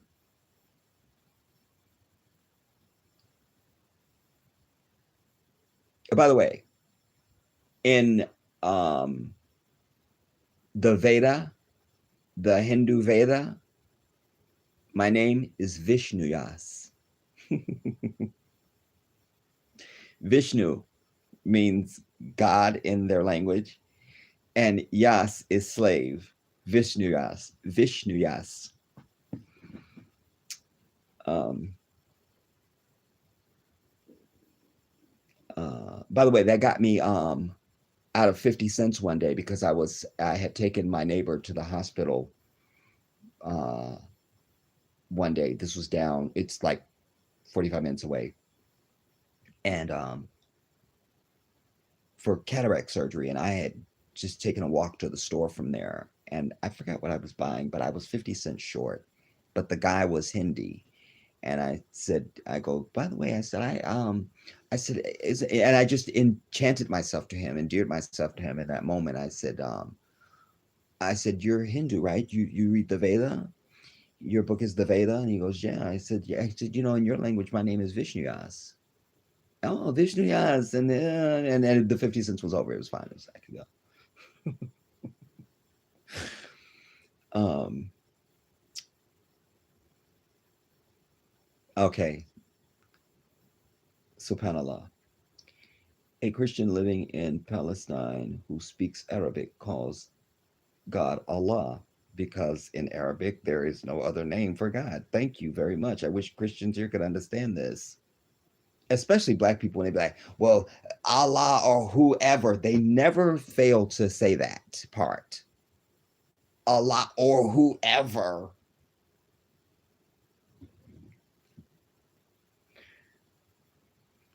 It makes me sick.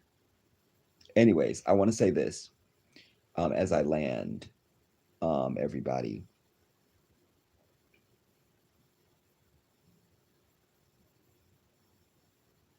Jedi Africa.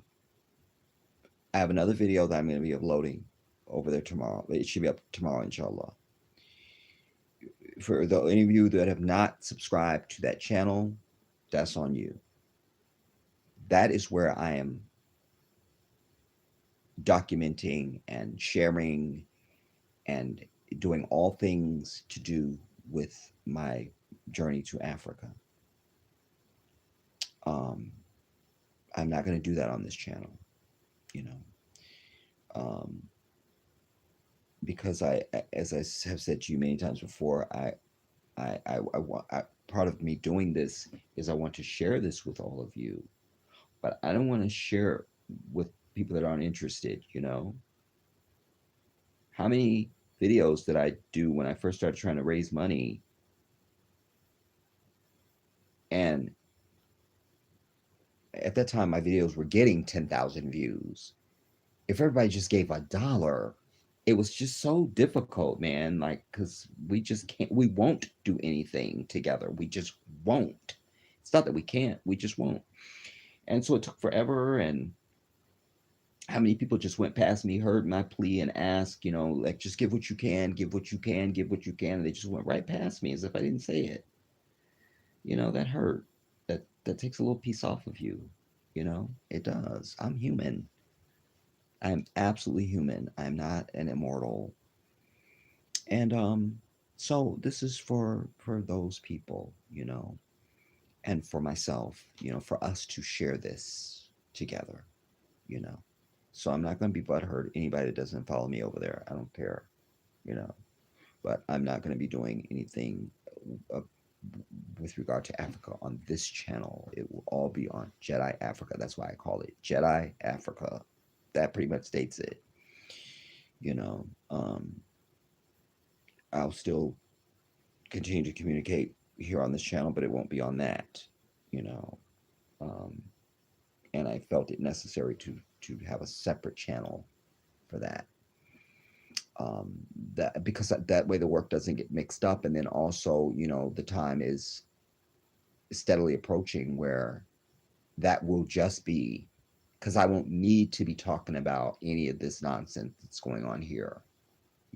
Everything will be Africa, all of it. You know, um, so you can follow me on that channel if you like, and if you don't like, then that's your prerogative. That's fine. Couple more comments, but don't type any more, you guys, because I don't want you to not have your comment read, and I'm trying to land. Um, South Africa, Lulu says South Africa has the second largest population of Indians outside of India. They all but own Durban, Zululand. They're they've assumed Islam as theirs and are often racist towards Africans at the mosques. It doesn't that make you sick? You know, and I'm gonna say something um, controversial right now,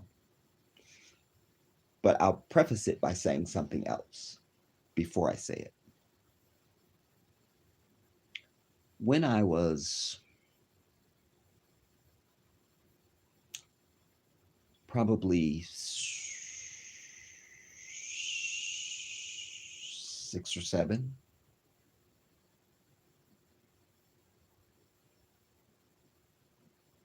those early memories of being on Earth, just whenever you began to know you exist. The first time that I heard the name Prophet Muhammad, sallallahu alaihi wasallam, Allah gave me, I saw a man. I'm just a little child. Never heard this name before. Don't remember it before that moment. I could not see his face, but I saw a black man in white garments from head to toe. That's my innocent little child. I saw it. I saw it. It wasn't until we were part of masjids that were mostly populated by um, Easterners that I began to get this idea that they thought the prophet was not a black man. Then, as I got older, I began to learn you're not supposed to um, even talk about the prophet's race. I don't subscribe to that as a Muslim. Um, you know, why would he have been suckled by a black woman if there was just all these Arab women who could have suckled him? You know, this was a black man. In the scripture, when in the Christians, Deuteronomy 18:18, when Allah speaks to Musa alayhi salam, and he says, "And I shall raise up from among them a prophet like unto you, Moses, from their brethren." Well, the Israelites, the brethren to the Israelites are the Ishmaelites. This was a black man, period. Allahu Alam.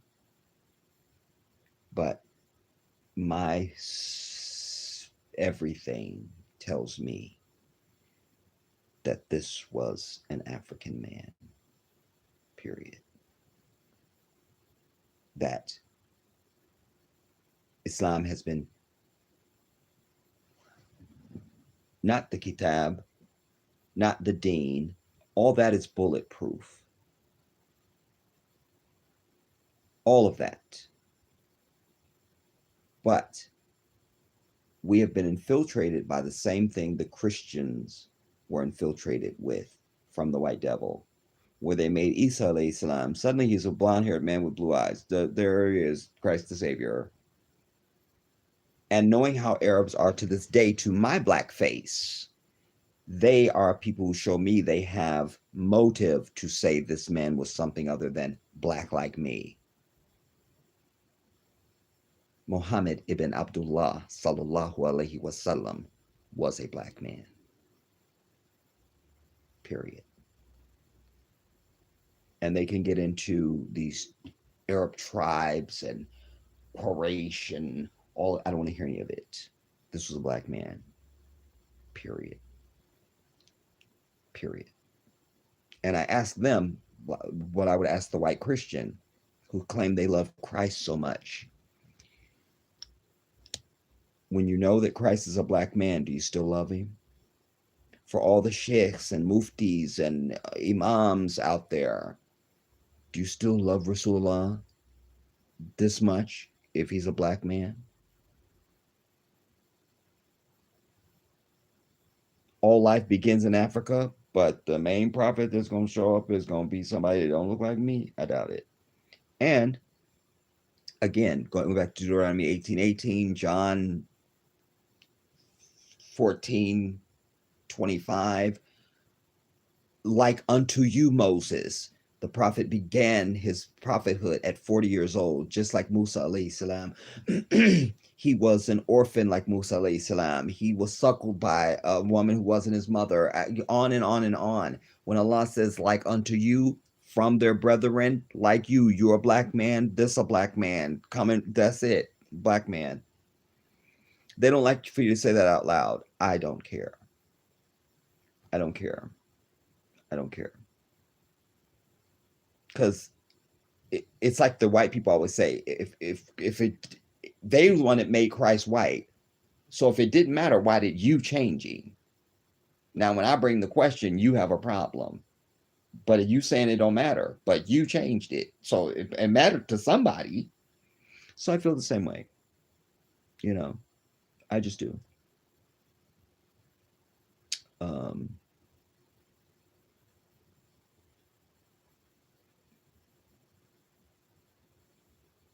uh,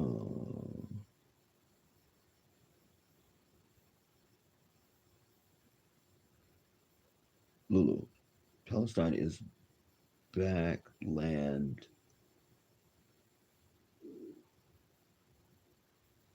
Palestine is black land, and the original people are being hidden by both the Zionists and the Arabs.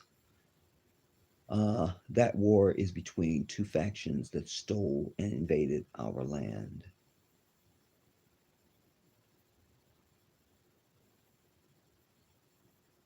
Yazis, thank you for the wisdom understood. Yazis, a Christian living in Palestine who speaks Arabic calls God. Oh, I read that. I read that. South Africa, Lulu says, has the second largest. I read that. Golden Heart. Shout out to you. I'm in Tanzania, which is predominantly Muslim. I love Tanzania, and the U.S. does not exist to me anymore. I love you for that, girl. You better go, and that's what I want it to be for me. You know, I won't completely be able to separate because my people are still here, and you just can't get them to move.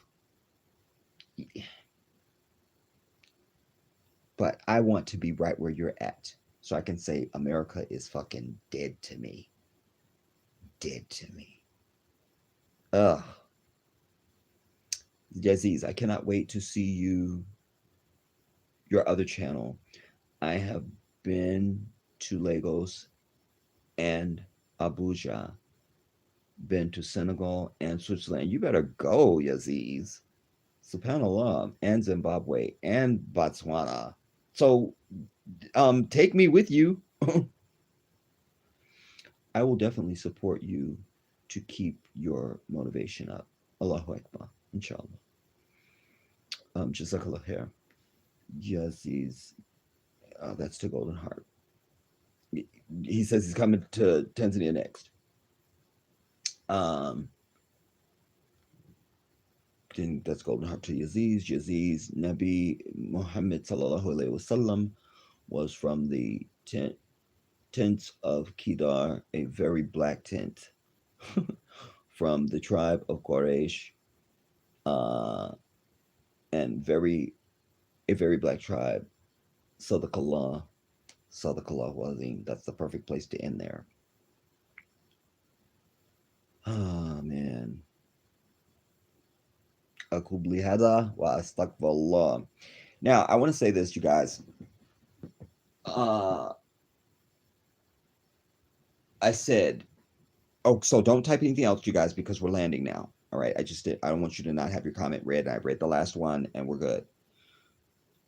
That was the perfect punctuation. Now, so today is, what is today? All right. So tomorrow, so for those of you who are over on my Jedi Africa channel, as I say, just be looking for um, this video that I already have produced for you, but I have to put those phone calls uh, on this and so. But as I said at the beginning, if you didn't watch the beginning of this stream, you should go back and watch it. Because I kind of went right into it and I was saying a lot. I don't remember everything I said now, but I shared everything with you. So I'll have that up, and all things Africa will be over there. All right. So see that video. Look for that tomorrow, as I say, and then as far as this channel, my I'll just